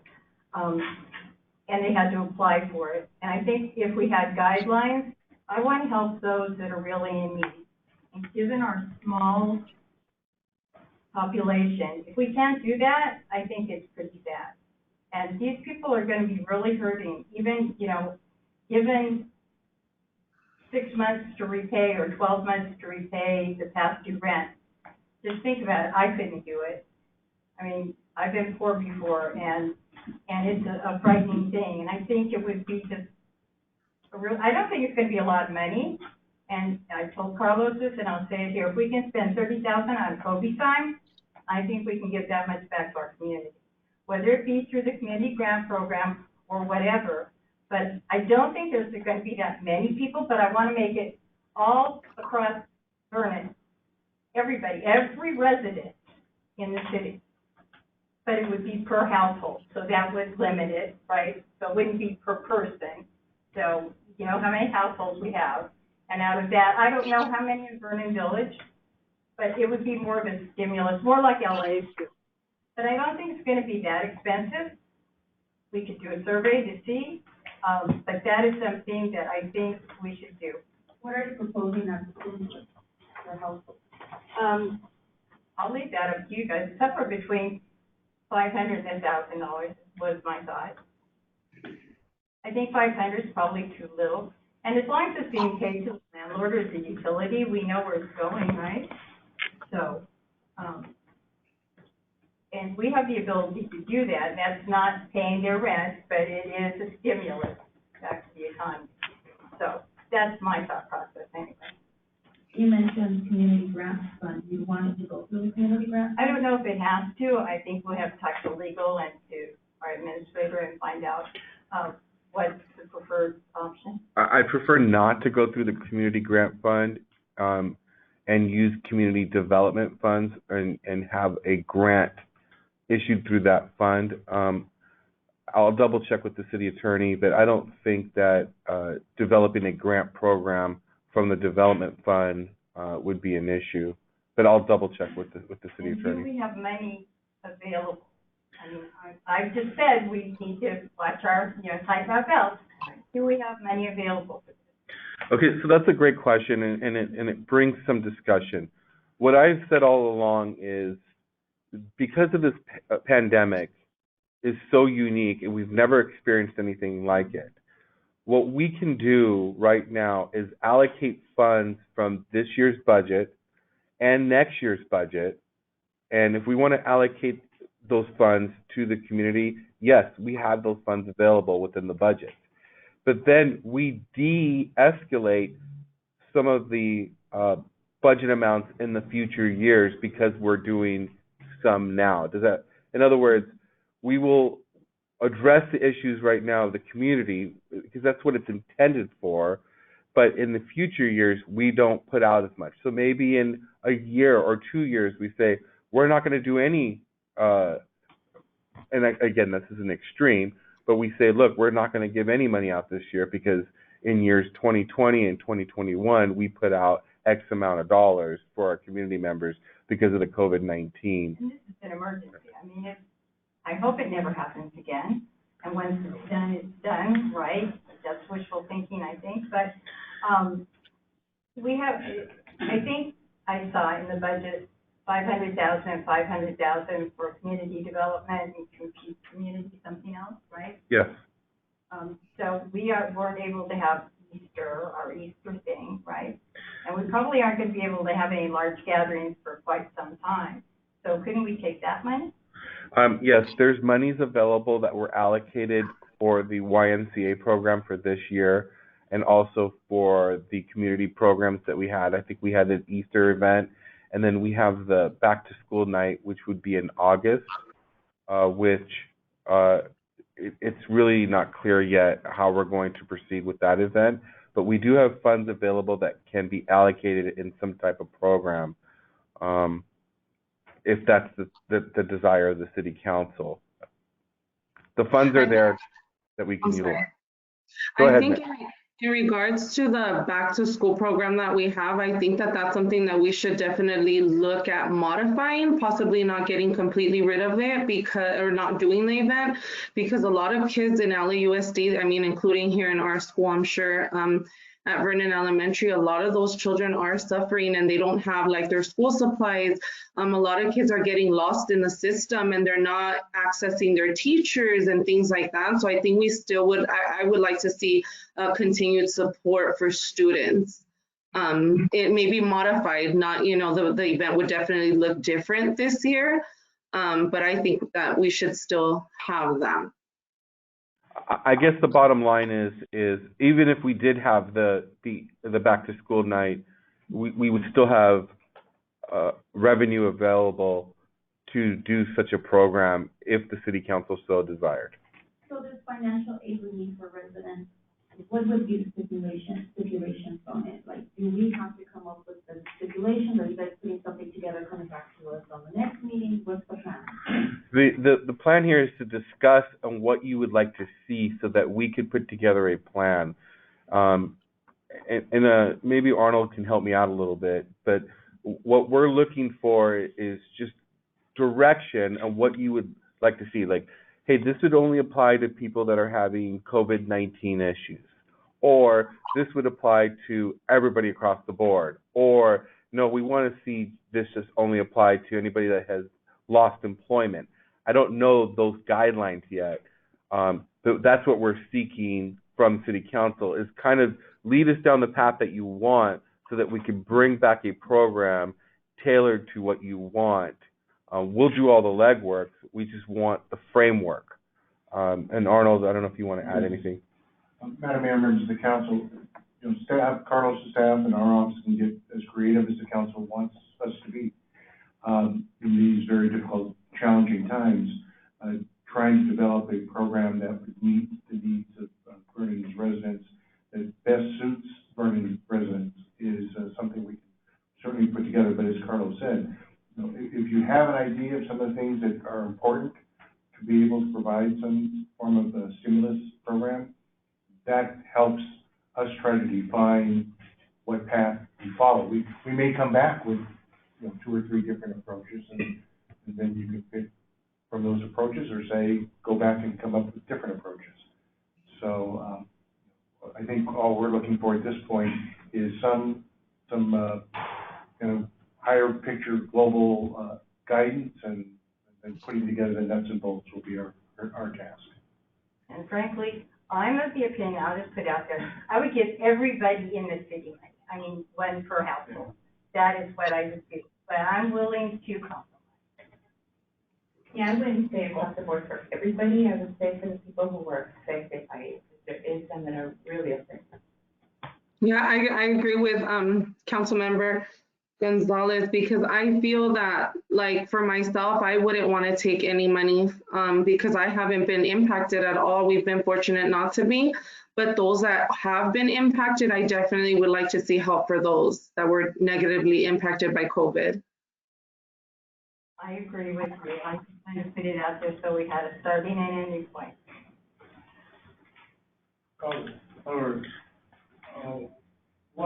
What happened with those people that you having a payroll deduction for the rent or something that you do? What's going to happen with that one? Nothing's going to happen. The payroll deduction will continue, and their rent payments will be made per the payroll deduction. So there'll be no change to that. The only time there will be a change if there's a loss in revenue and that individual can no longer make the payments, then the Housing Commission has elected to defer the rent payments for 3 months and then have a loan program established with the city to repay that back. That's a completely separate issue. This issue here is to provide additional funding to any resident in Vernon, whether it's Vernon Village, a private resident, or city-owned resident, an opportunity to receive some type of funding to augment what they are actually receiving as far as revenue in each individual household. Now, some of the framework that I would be looking for from City Council is, do you want different amounts based on households? Are you looking for a flat number? Or what is the type of requirement that you want to anticipate or acknowledge that the individual resident must go through in order to qualify for such a program? In other words, do we want to do a program that excludes city council or any other city employees and deals directly with residents across the board? I'm just throwing out ideas to get some sort of discussion. Or are you looking at a loan program, or are you looking at providing any individuals that only have certain circumstances, that have lost employment and cannot make their payments, or they would be afforded a dollar figure? So I'll turn it over to you. I wouldn't trust a loan program on a resident. I would stay with the loan program. If you see there's a flat rate one time, that's just kind of like a stimulus package per household. I don't know, I review the Garcetti, the mayor program of 0 to something. You had to show proof that you had a job February 29th. Something similar to that, because this should be for only COVID-19 affected residents. It shouldn't be because, I was dumb and I lost my job, or I didn't feel like working and I lost my job. It shouldn't be something like that. It should be because your job was affected by COVID-19. And I think it should be along the lines of what was put into the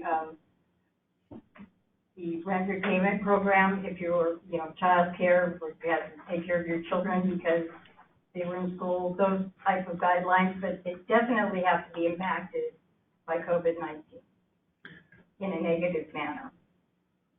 What, and Arnold, I don't know if you can help me here, but what are some of the types of things that we would want to see from a resident that we could put in the framework that would allow us to give additional funding to that resident?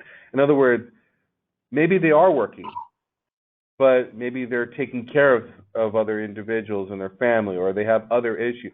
What's the criteria that we want to use that would allow them to qualify for this type of grant? Is it safe to say it's going to be a grant, Arnold? It sounds like it would, yes, Madam Mayor, members of the council, it sounds like it would be a grant. And the other component is my suggestion would be is we don't make it so complex that people aren't going to want to take advantage of an opportunity to receive that grant. The hope is that they regenerate that money back into the economy, and that it helps overall. So I think we should try to be fairly simplistic, quite simple in its application process. Maybe just something as simple as even an affidavit or some kind of form they fill out and they sign that these are all true statements.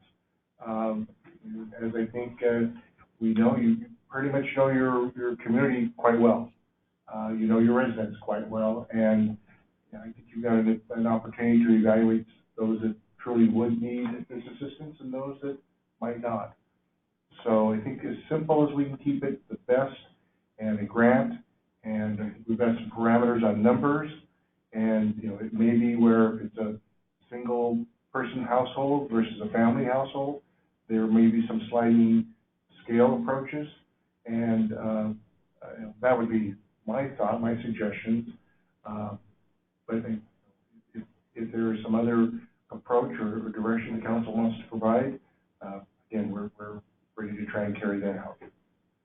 I think that sounds good with phone numbers that we could contact, not necessarily pay stubs and all that, because I agree with you. Sometimes that's the whole problem with social services. It's too hard to get and people give up. So I would like to see where we could at least audit it, you know.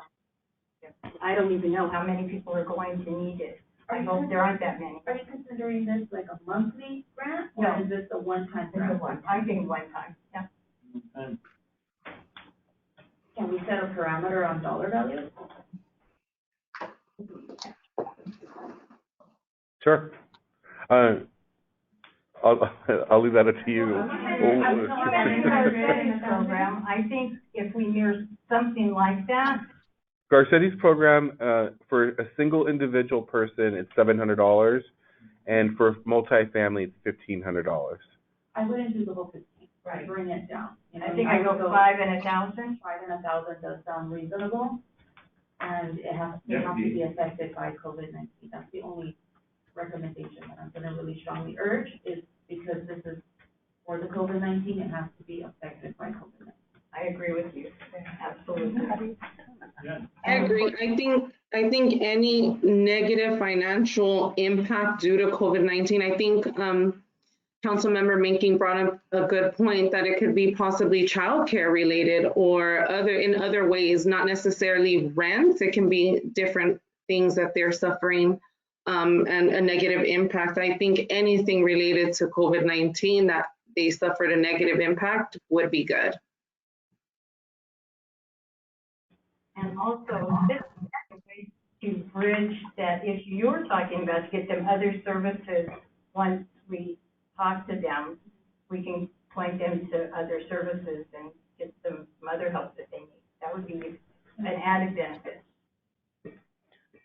So the direction to staff then is set the parameters for a single family or a single person, $500. Multifamily would be $1,000. We would define the scope, keep it simple. If they're impacted by COVID-19, we'll bring back some recommendations to the council for their consideration. And then lastly, we will look at additional resources in the region and in the community and try to get that information as quick as possible to our residents while establishing some type of text messaging, email blast, or the flyer thing is a little difficult because we have to write the flyer, translate it, and then mail it out or drop it off. So we want to establish something quickly so that we can get the information moving forward. I trust my IT department. Let's see how quickly we can do this. Is there anything else that you would like to see, or the city attorney, that you would need in order for us to move forward? I think that's it. Okay, so if it's at the council's pleasure, what I would like to do then is come back at the next city council meeting with a proposal for your consideration. And again, that proposal will bring, we'll try to give you 1 or 2 options for your consideration so that we can get that quickly approved and implemented. And hopefully we can, if approved by city council, we could have it implemented at the next city council meeting within 2 weeks. Thank you. Prove my point. I'm expecting this.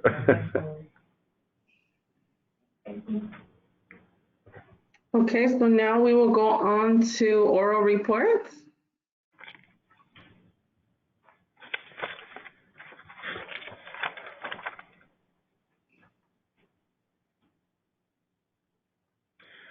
So quickly, I'll move through the oral reports. On April 24th, Vernon police officers arrested a male in the 5700 block of Santa Fe Avenue for a battery and violating a restraining order.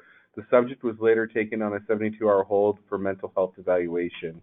On May 2nd, Vernon Police Department responded to the 5000 block of Pacific Boulevard to report a shooting the night prior. The male victim was walking in the 4500 block of Pacific Avenue when a group of males drove next to him and fired a single shot in his direction. There was no evidence found and the victim was not cooperative. However, he wanted the incident documented. That was on May 2nd. Saturday night? Yeah. Chief, you want to add anything to that, please? That's accurate. Was that Saturday night though, the last thing? I don't remember, around 10:30? No, it's closer to 12:30 a.m. Those are fireworks. Those were fireworks? Those are fireworks. Neighbor. On May 4th, Vernon Police Department arrested a male for commercial burglary in the 5100 block of Slauson Avenue. The suspect physically struggled with the initial officer to avoid being arrested and was also charged with resisting arrest. On May 2nd, Vernon Fire Department personnel and LA County Battalion Chief responded to a reported commercial building fire located at 4350 District Boulevard in Vernon. On arrival, personnel reported a large outside fire involving bales of cardboard, palm trees with a downed energized power line with fire impinging on a commercial building. The fire was extinguished in about 30 minutes and the downed power line was addressed by Petrolia Electric. The cause is ruled to be undetermined at this time. This was a seamless event that we had with LA County Fire and the Battalion Chief Services that rolled into the city. Any questions on that fire? Okay. It did involve a homeless encampment. We believe that the fire may have, I have further information, that the fire may have started because of the homeless encampment. What's the address again? It was at 4350 District Boulevard. This is the first time we're using the right? It was, they have responded in this month, but yes, this is the first time that we've had a joint fire within the last couple of weeks here in Vernon. It was a seamless transition, so good thing. Bad thing fire, good thing it was a seamless transition. On May 2nd, the Public Works Department applied and it was awarded a $160,000 grant for the California Department of Housing and Community Development. The $160,000 will help pay for an electronic permit and plan check system being purchased in this new fiscal year. This is something that we looked at our budget, so that was a good thing. On April 29th, the city successfully sold $15 million in 2020 water bonds. Closing on the water bond transaction is scheduled for May 6th. The water bond effort will support much-needed capital improvements of the city's utility infrastructure. There's two ways that we get water here in Vernon. One of them is from the ground table, that is pumped up through wells. The other way is imported water from out of state and CMD, and it comes in through Metropolitan Water District. Metropolitan Water District water is very expensive. Our goal as the utility is to revamp our internal water department so that we can be more efficient and create a much better water system for our customers and the city, and make it energy efficient and cost reduction for services of water.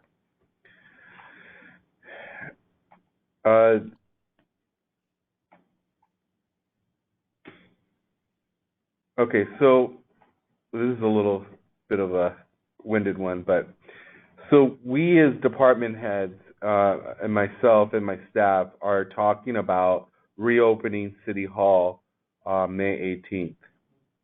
It seems like shutting down the city was much easier than bringing back the city, and there's a lot of issues that we're looking at over the next couple of days. We're looking at having janitorial services here at City Hall to do constant cleaning in the public areas, in the bathrooms and the conference rooms. We're looking at temperature monitoring of employees and the public when entering the building, and funneling all employees and public through one area. So we're going to be working with PD on how we can funnel people into City Hall and have their temperature monitored, both coming in and exiting the building. The other issue is childcare, and this seems to be not an issue just affecting City of Vernon, but it's affecting a lot of people, state and nationwide. Employees have in the past had schools and other areas where they could drop off their children and they can go to work. That doesn't seem to have the same type of effect now. So people that have children or employees that have children here in the city will have some sort of, I'm sorry? Transportation. Yeah, and transportation. They're going to have a little bit of a challenge in reporting to work every day. So we're trying to develop a program with HR to allow and continue to allow telecommuting until we can get past and get some sort of antidote for this crisis. We know that schools may open up in August, and that would definitely help as far as getting children back in school, but we just don't know what the true effect will be. So that's going to be one of our challenges in putting together this plan, is how will some employees be affected moving forward with childcare and with working from a home? And then how are department heads going to manage these employees and the workload that's being done? So one of the things that I'll be talking about with department heads today is having adequate supplies, having adequate, and when I mean supplies, I'm talking about PCs and scanners and the ability to do work remotely to allow for these employees to not be here. Now, if your job cannot be handled remotely and you have to be here, for example, if you're a public works employee that does graffiti removal or street cleanup, then we're looking at putting a plan together to bring them back on May 18th.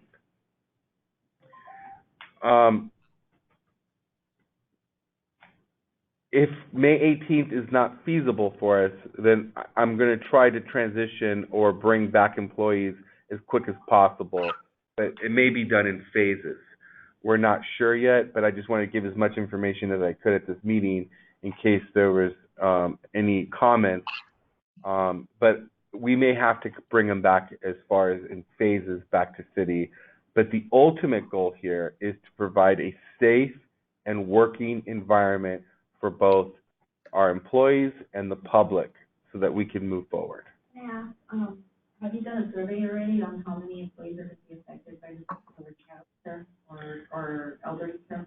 Yes, great question. We have started that process. Department heads will be reaching out to their employees to find out how many employees may be in fact affected by this type of transition. Okay, and then I'll report back to City Council. This low phase transition have the daycare part the last week.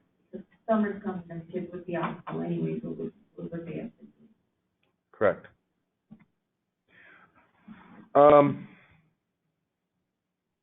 As per the City Council's direction on our April 21st meeting, the YMCA has contacted to provide specific information to Vernon residents using the COVID-19 emergency services and possibility of offering virtual programming to Vernon.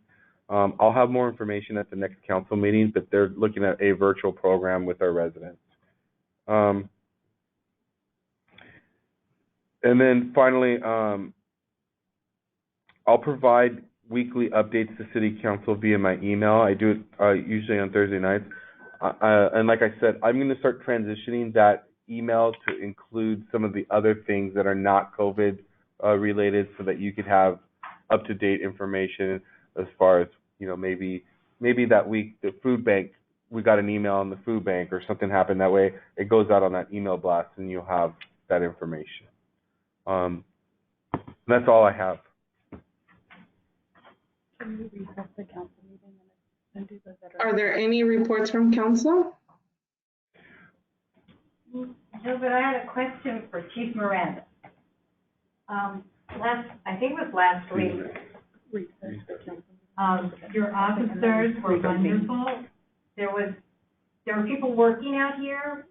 They had it down to one lane, and I happened to be passing by at the time. And I thought it was the worker guys fighting, but obviously it was some homeless person or somebody.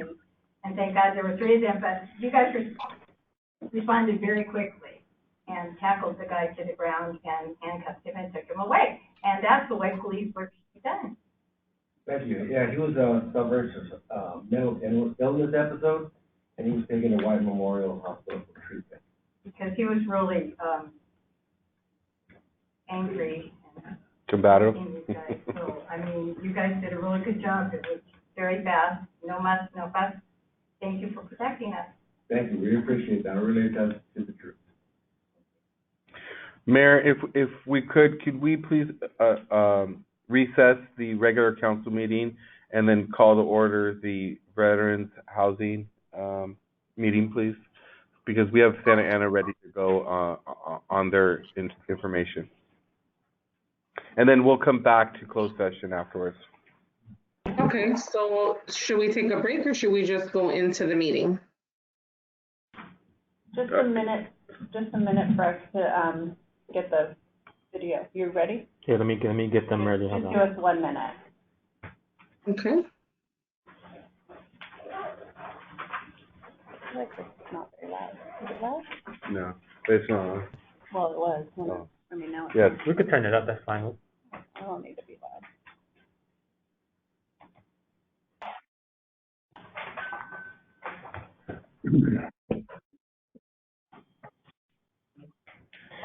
Jetson, are you there? You there, Jetson? Hello? You might have us on mute. I can hear you now. Can you restart the recording, yeah. Ernesto? I'm sorry? Oh, just to Ernesto.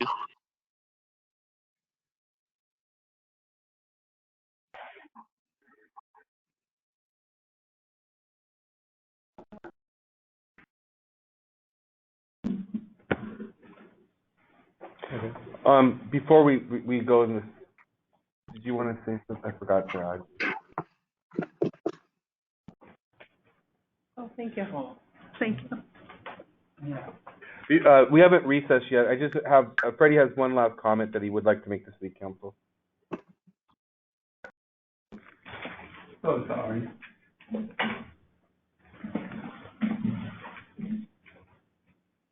Mayor and City Council, I just want to add, I know we've been getting a lot of calls about COVID-related, employee being sick and employee being positive, and I just want to add that the AutoMed and that the city provided for them as a support. I was surprised to find out how many businesses are using that in Vernon for employees that actually don't have insurance.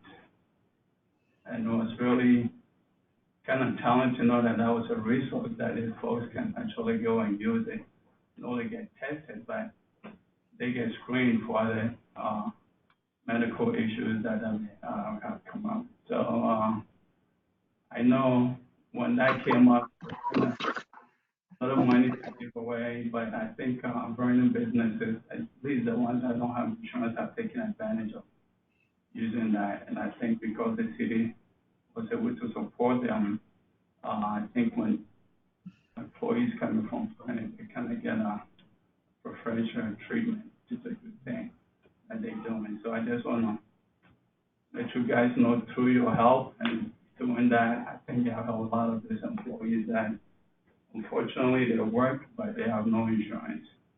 So this has been kind of a way for them to actually get the care that they need. That's what I want to add to is as we get in close, I know the budget thing came up with the garment industries. Most of them have reached out to us. They're all making face coverings, but we all know they're not making the face coverings. But they meet the criteria to make face coverings, so I think it's good to see them calling us and they want to start. And I know as they're making the coverings, they're probably going to be making other products to get ready when the economy reopens. So we've been working with them. It's good to hear that they keep calling us. They want to get them an essential employees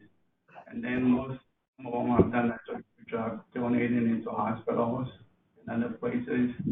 And, we get calls too for us to recommend a company that, they want to make face masks, and we're able to give some of these businesses names to other companies within Vernon to use them. So it's kind of be nice seeing that, what they do and how they transition, actually keeping some people employed.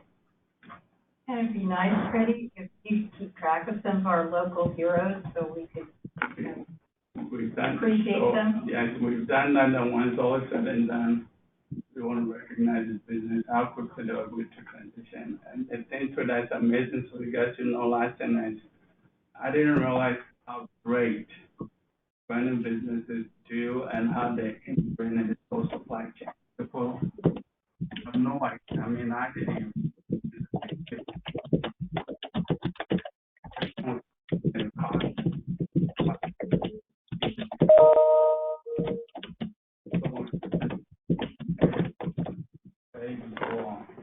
would have been thinking that was a thing. So,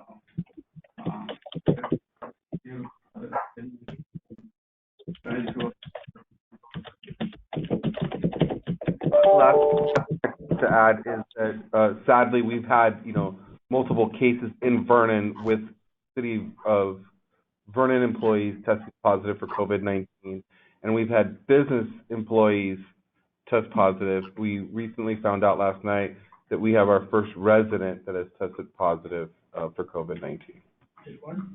Just one. we were 0 for a long time. We're holding on. We were holding on to that 0 for a while, but now we're at 1. And I know you can't say who this person is, because they have us, but can you tell us what part of the city they live in? The county wouldn't even give me that. No? I thought I had that. Ask? Trust me. I know you would, Freddie, I know you would. Well, thank you. Okay, so we'll recess now and then move into the housing commission. The Veterans Housing. Okay, so we'll recess the regular scheduled city council meeting and go into the special Veterans Housing Temporary Advisory Committee meeting, calling the meeting to order at 10:55. And City Administrator Fandino, please lead us in the flag salute. Sure, if you could please stand and place the flag. Place your right hand over your heart. Ready, begin. I pledge allegiance to the flag of the United States of America, the Republic for which it stands, under God, indivisible, with liberty and justice for all. Thank you. City Clerk, can you do the roll call, please? Mayor Lopez? Present. I'm sorry, Chair Lopez? Here, present. Vice Chair Ibarra? Present. Member Davis? Yes. Member Menke? Here. Member Gonzalez? Here. We have a quorum. Thank you. City Clerk, do we have any changes to the agenda? There are none. May I have a motion to approve the agenda? I'll move Ibarra. Second. Motion by Mayor Pro Tem Ibarra, seconded by Councilmember Davis to approve the agenda. Mayor Lopez? Yes. Mayor Lopez? Vice Chair Ibarra? Yes. Member Davis? Yes. Member Gonzalez? Yes. Motion carries. Now we will take public comment from members of the audience. At this time, the public is encouraged to address the committee on any matter that is within the subject matter jurisdiction of the Veterans Housing Temporary Advisory Committee. The public will also be given a chance to comment on matters which are on the posted agenda during committee deliberation on those specific matters. Do we have any public comments? Seeing there are none, we will now go on to the discussion item number 1. Item 1 is veterans housing as a component of a mixed-use specific plan. And Public Works Director Wall will present the report.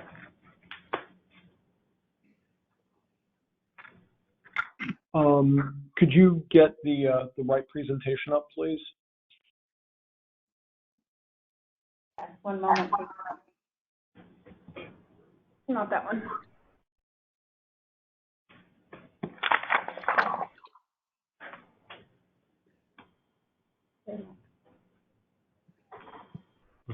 So where is it? Should be in here. Is it here? Somewhere.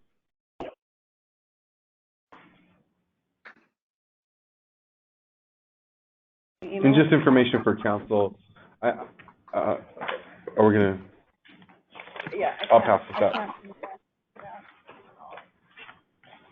Here's a bigger picture of the zoning.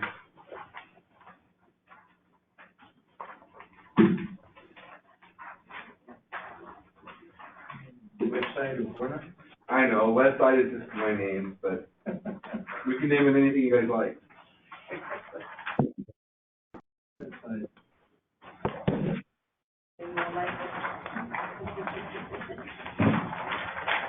You guys sent it to me?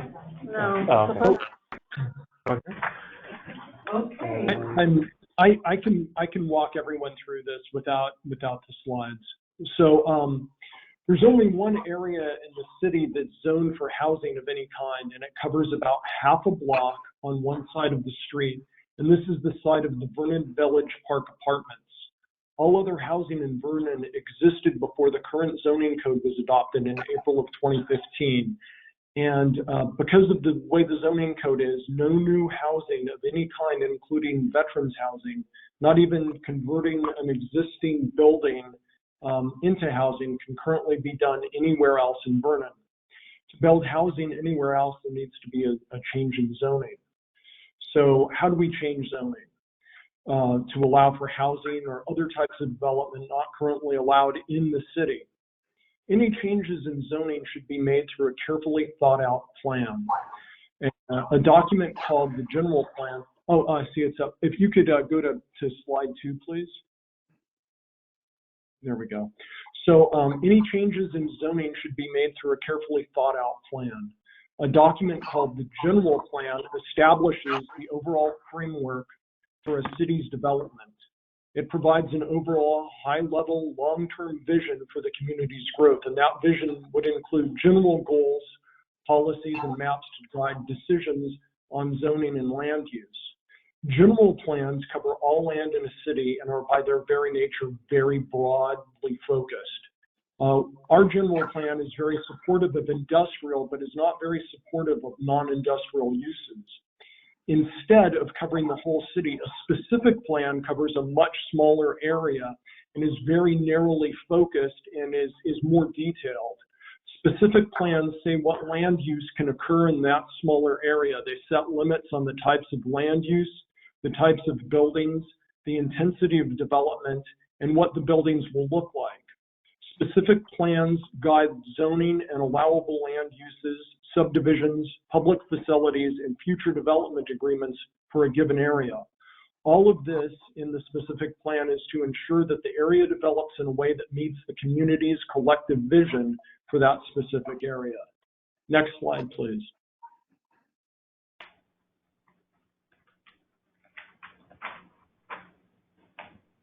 One second. All right.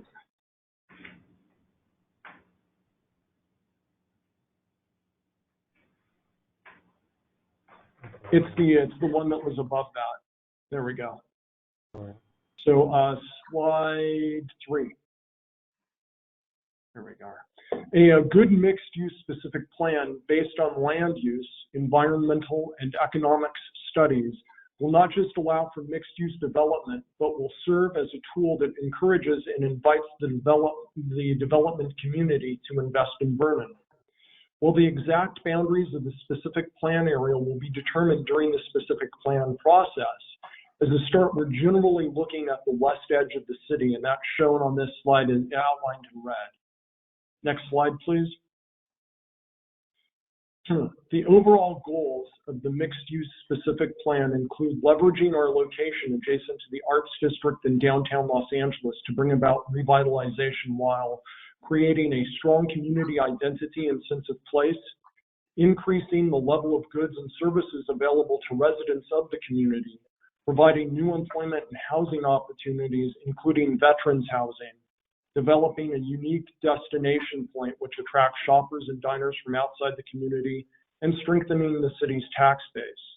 Next slide, please.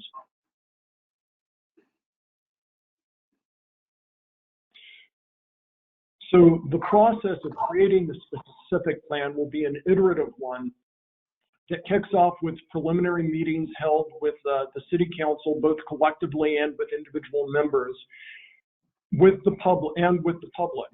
And this will be followed by baseline studies for the specific plan area.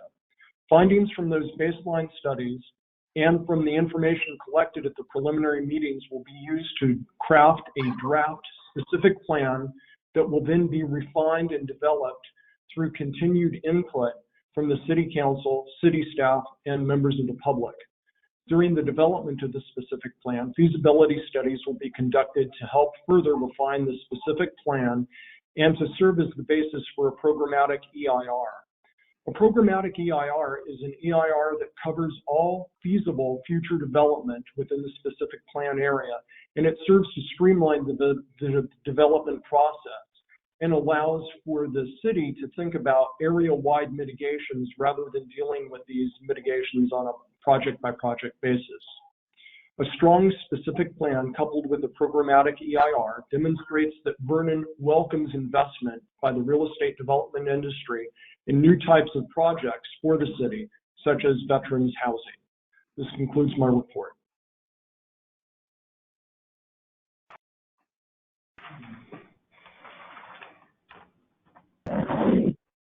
Does the committee have any technical questions for staff? I do. What part of the map are you looking at rezoning? Is it, can you tell me specifically? Sure. Can we go back and bring up slide, three? So if you look at that map right there on the TV screen or on your monitor, this is the area that we're looking at rezoning for Vernon, and it also includes a portion of Pacific Boulevard that would transition into Huntington Park, which would increase the ability to put in mixed use, residential, and or retail. So this is the area that we're looking at as far as rezoning.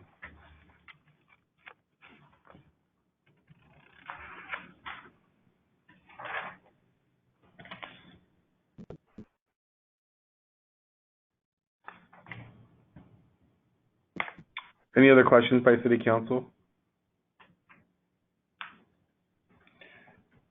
Okay. Okay, so that was an information only.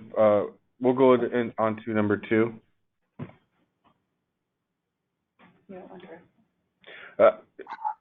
Is there any direction by City Council?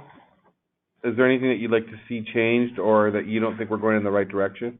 No, I really like that mixed use plan. Mixed use plan was really good, especially the design.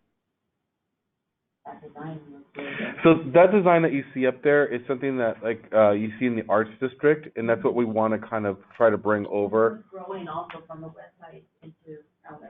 Yes. So, And we want to use that as a corridor on Santa Fe Boulevard, and allow this type of industry to exist on the west side of Vernon. And that's why I know that the name is kind of simple, but I'm looking at renaming this project, and eventually we'll name it something. I just have it Project West Side right now, but we'll change that naming so it means something to Vernon. Okay, Mayor, I think we're ready. So now to item number 2. Item 2 is Santa Ana Veterans Village Housing Project, and City Administrator Fandino will present the report. So the commissioners here have expressed interest in exploring opportunities related to veterans housing. Santa Ana Veterans Village is a 3-story, 75-unit supportive housing development. Families at Veterans Village have immediate access to critical on-site supportive services, including employment, assessment, training, and job placement, as well as much-needed mental health services. Santa Ana's Veterans Village is an example of a unique solution to modern veterans housing. The presentation is designed to offer a conceptual framework for potential development of a veterans housing in Vernon.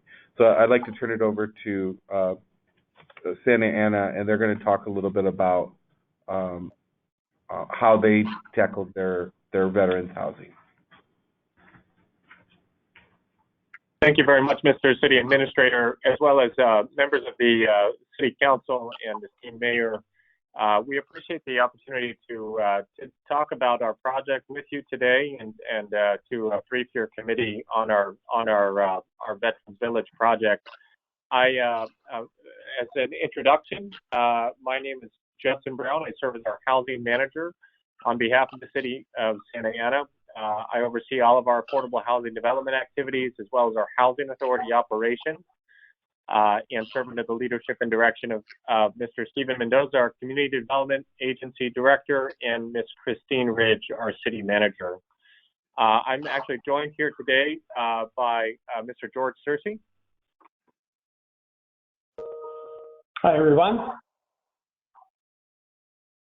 George is the Chief Operating Officer for Jamboree Housing, and we'll both be providing you with the presentation this morning on our Santa Ana Veterans Village project that we did in partnership with Jamboree Housing.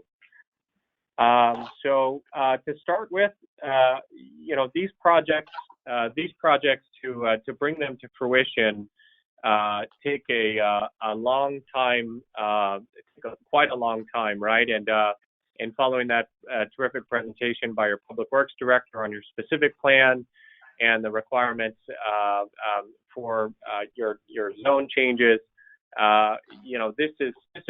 this is really where it starts, and then it just builds from here to lead to a fully developed project.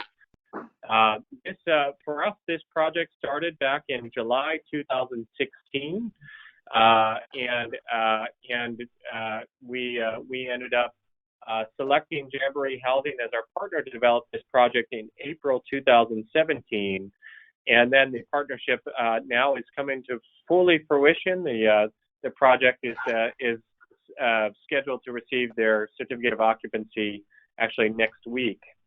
It has been a privilege to work with Jamboree Housing, and I'm going to pass it over to George. Thank you, Judson. Yes, good morning, members of the council and the city staff, Mr. City Administrator. Let me just, in these couple of slides here, let me give you a little background on Jamboree, which is an Orange County-based nonprofit corporation that was founded in 1990. We're a very mission-driven organization. We exist for the purpose of creating high-quality communities with housing and supportive services that assist the residents in that housing community to achieve things that might not otherwise be possible. And we know a lot about what the needs are of people who do not have sustainable housing environments, both for the children, seniors, and certainly for folks who are living on the street or coming from homelessness. So on the next slide, you'll see that we have a bit of data about our organization. Throughout the state of California, we have over 8,000 units that we've developed over the last 30 years. We have a wide grouping of different populations that we serve.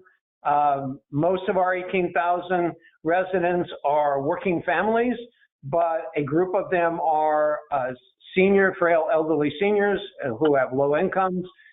We have a number of veterans living in our properties in all forms of and walks of life, and including homelessness.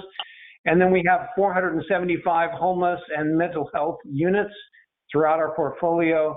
You can see some of the data there on the average household income, what the average rents are across our portfolio. We didn't drill down on any particular detail, but I know that Judson or I can answer questions about Santa Ana Veterans Village in particular. And with that, let me turn it back to Judson to begin talking about this project specifically. Thank you, George. So the Santa Ana Veterans Village, as our city administrator opened up by saying, it's a 75-unit new construction project here in our community. It was developed HUD-VASH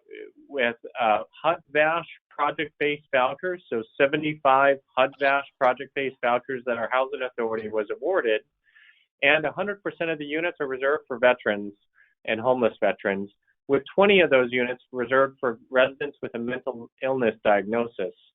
The units are fully furnished with a variety of on-site amenities and services on site, and this project, as I mentioned, the process that your city council is starting now to zone for this type of project is essential. It's a key piece of the development puzzle, and then the second piece of the development puzzle, which development partners like Jamboree Housing work so hard to figure out, is piecing together all the financing in their capital stack in order to actually develop the project. So for us, for our agency, we have multiple projects like this one across our community that we finance. And the financing for this project, it started for us in July 2016 when HUD issued a notice for HUD-VASH project-based vouchers. They made available HUD-VASH project-based vouchers for our Housing Authority to apply for. We submitted an application in September, and we were awarded those vouchers, and then we issued an RFP for those vouchers in December 2016. And then in April 2017, our city council awarded the 75 project-based vouchers to Jamboree Housing and entered into a long-term 55-year partnership with Jamboree for this beautiful new project.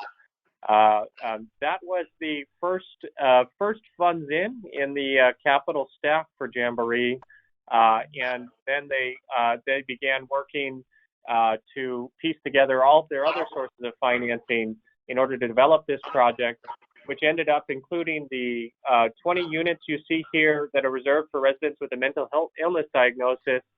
Those funds were awarded by the County of Orange through their Mental Health Services Act funding. And then Jamboree also received an additional $500,000 from our city, from our home program. I know that your city also administers the home program, so we awarded our home CHODO funds to Jamboree for the development of this project. And again, they pieced together all of the pieces of the puzzle for their capital stack in order to successfully develop this project and close on their financing. But our HUD-VASH project-based vouchers were the first funds in. Now, as their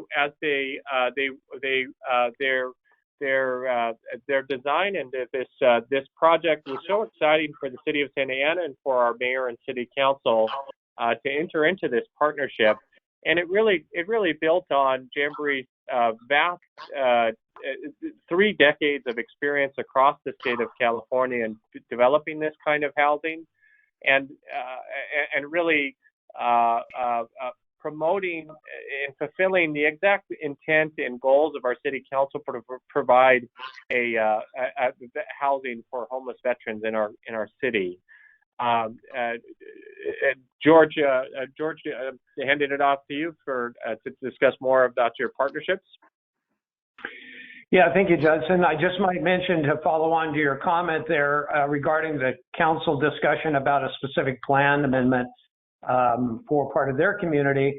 The design that you showed on the previous slide was a response to your specific plan for the neighborhood that this project was developed in. So the look and feel of the project was developed in response to the standards that you specifically adopted for that neighborhood. But moving on to the essential parts of, obviously, a housing project for homeless veterans is really making sure that the veterans, once they are residents of the property, are successful being sustained there for the long term. And while some may move out, our goal is to never have a homeless veteran once again become homeless. So even though vets may eventually choose to move out of this development, our goal is that they move to other permanent housing, and those that need to remain here for the life of the project over the years and decades will remain here. So one essential piece of this is all referrals for voucher tenancy must come through the VA's system of case management. That's part of the requirement of the VASH program, which Judson and the City of Santa Ana allocated to us in order to develop this project. So we've developed over the last 4 years that the project has been underway, developed a strong working relationship with the VA of Long Beach, who control the case management services provided to the veteran community in the Santa Ana neighborhood. And so that's been an essential component of this, as it is important to understand that both case management services in the long run and the resident referrals at the very beginning have to all flow through the VA of Long Beach. And in addition to that, we know that the VA's case management services don't provide all of the resources necessary for successful housing for homeless vets based on our experience. So we've added a component of supportive services from Goodwill of Orange County's Tierney Center for Veteran Services that do employment training and referrals.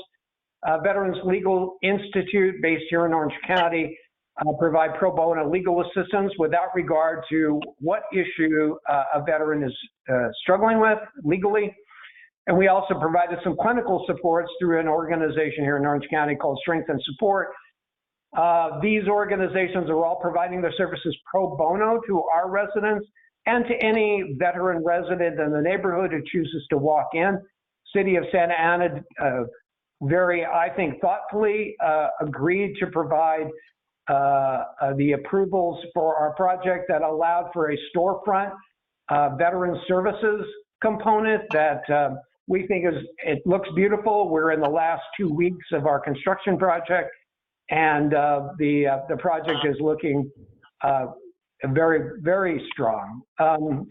I might mention on the next slide just a feature of Jamboree's approach to these funding schemes is that most of the federal funds that we now secure drive all of us who provide supportive services to homeless veterans to utilize what we call the Housing First approach. That means we take the vet without any preconditions about their condition or standards of behavior other than they must be able to live and get along with others in community. We've had a great deal of success, as I think has been demonstrated over and over again in our permanent supportive housing developments in general, that Housing First does work. We have a over 90% success rate in retaining homeless persons who have been referred to us, including veterans. So we do that by offering a variety of approaches that essentially are intended to assist the homeless veteran in adapting to living in an environment where they're in community with other vets. And we are very successful in enabling them to decrease their dysfunctional behavior that might have been appropriate or tolerable in other environments and is no longer tolerable once they move into community. That's, I think, one essential feature of a supportive service developer and provider is the ability to manage these populations successfully in community.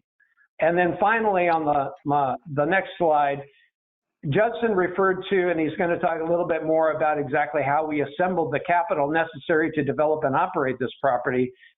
What we call the capital stack is very complex. It derives funding for a project from a variety of services and sources. And so you can see there on the graphic, we like to call it a puzzle. Some people call it a stack of lasagna. It's a very complex process that has frankly taken us 30 years to become experts at. So we're very pleased to have been able to assemble the funding necessary that Judson can go over at this point and talk about in more detail. Thank you, George. And, you know, I to provide, you know, some context to our presentation for your council today, Mr. Mayor and City Council, George and I, we work closely together on this project and also on various other projects across Orange County. George currently serves as the chair of the Orange County Continuum of Care Board. I served as the previous chair just before him, and he and I also lead a housing committee across Orange County, one of the most proactive housing committees that includes the County of Orange, the City of Anaheim, and several affordable housing development partners here in Orange County. And so when we talk about this project and excited to present this project to you, and we talk about the principles of Housing First and housing homeless veterans, we are proactively working with various partners across Orange County to end veteran homelessness to functional zero. We have a strategic plan to end veteran homelessness. Our county board of supervisors approved a strategic plan to end veteran homelessness to functional zero by the end of this year, and we work across with a lot of different providers to bring this project make this project possible, as well as various other projects across Orange County that Jamboree is involved in and we're involved in our city. So going back to the funding that we committed to make this project possible, we committed 75 HUD-VASH project-based vouchers, as well as $477,000 in Home Chodo program funds. I can recall the meeting where George and Welton and Laura and several others, the entire development team, presented their proposal to us, to our review panel as part of our RFP process. And it was such an amazing fit, just an incredible fit for what we were trying to do as our city on behalf of our city council, and the proposal that they were bringing forward at that time. And we just fit together perfectly, and we were so excited to bring this project to our city council in April 2017. Like George said, the sources and uses for this project are definitely complex. It is a 9% tax credit deal, so it did compete successfully in the 9% round in 2018, I believe it was. And then the permanent loan there, you see that the Jamboree was able to leverage that permanent loan through the commitment of our HUD-VASH project-based vouchers. And then we provided an additional loan of $477,000. And then, George, your team just worked incredibly to secure these other sources. Do you want to talk about your work to secure the Orange County Community Foundation and MHSA funds, et cetera? Yes, Jamboree has a history in various communities in California of being able to access philanthropic investments, meaning charitable donations, grant sources, and the like for our development projects, especially those serving homeless individuals, and in this case, homeless veterans.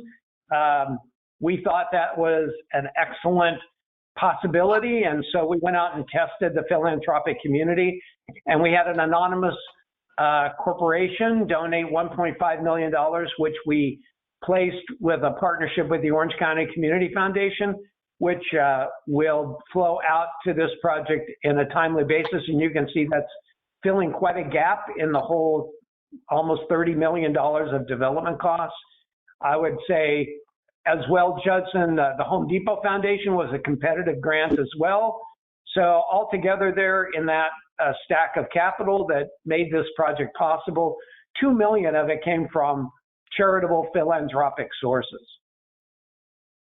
And these projects are incredibly difficult to finance, but when you have a partner with the experience and the breadth of relationships like Jamboree Housing, we had the confidence throughout the entire time that they were going to close on the financing for this project and break ground. And I remember the groundbreaking.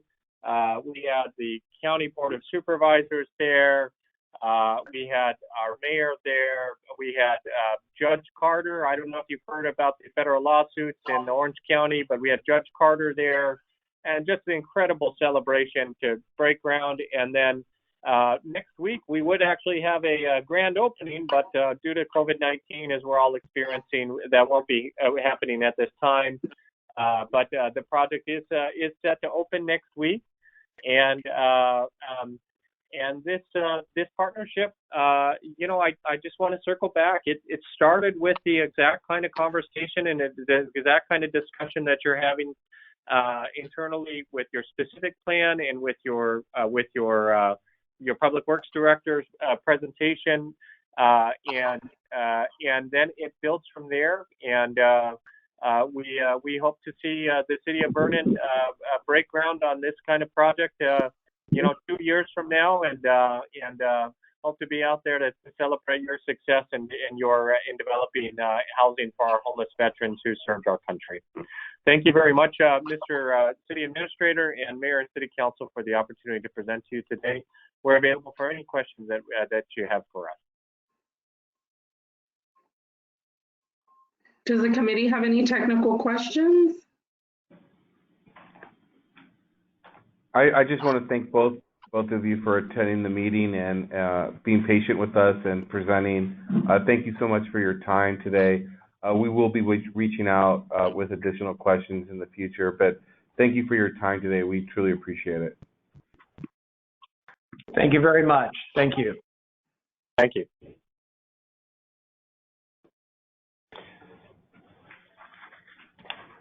So now we will go to oral reports. So that kind of encompasses what we're looking at for the future. It's going to take a little bit of time and planning, but it's exciting, and it's exciting to be a part of this and to see how this can form not only for a potential veterans housing, but the rezoning and changing of the west side of Vernon is extremely exciting, which will be providing additional information to City Council. My staff will be moving forward very shortly with a proposal to the City Council for an RFP for environmental services.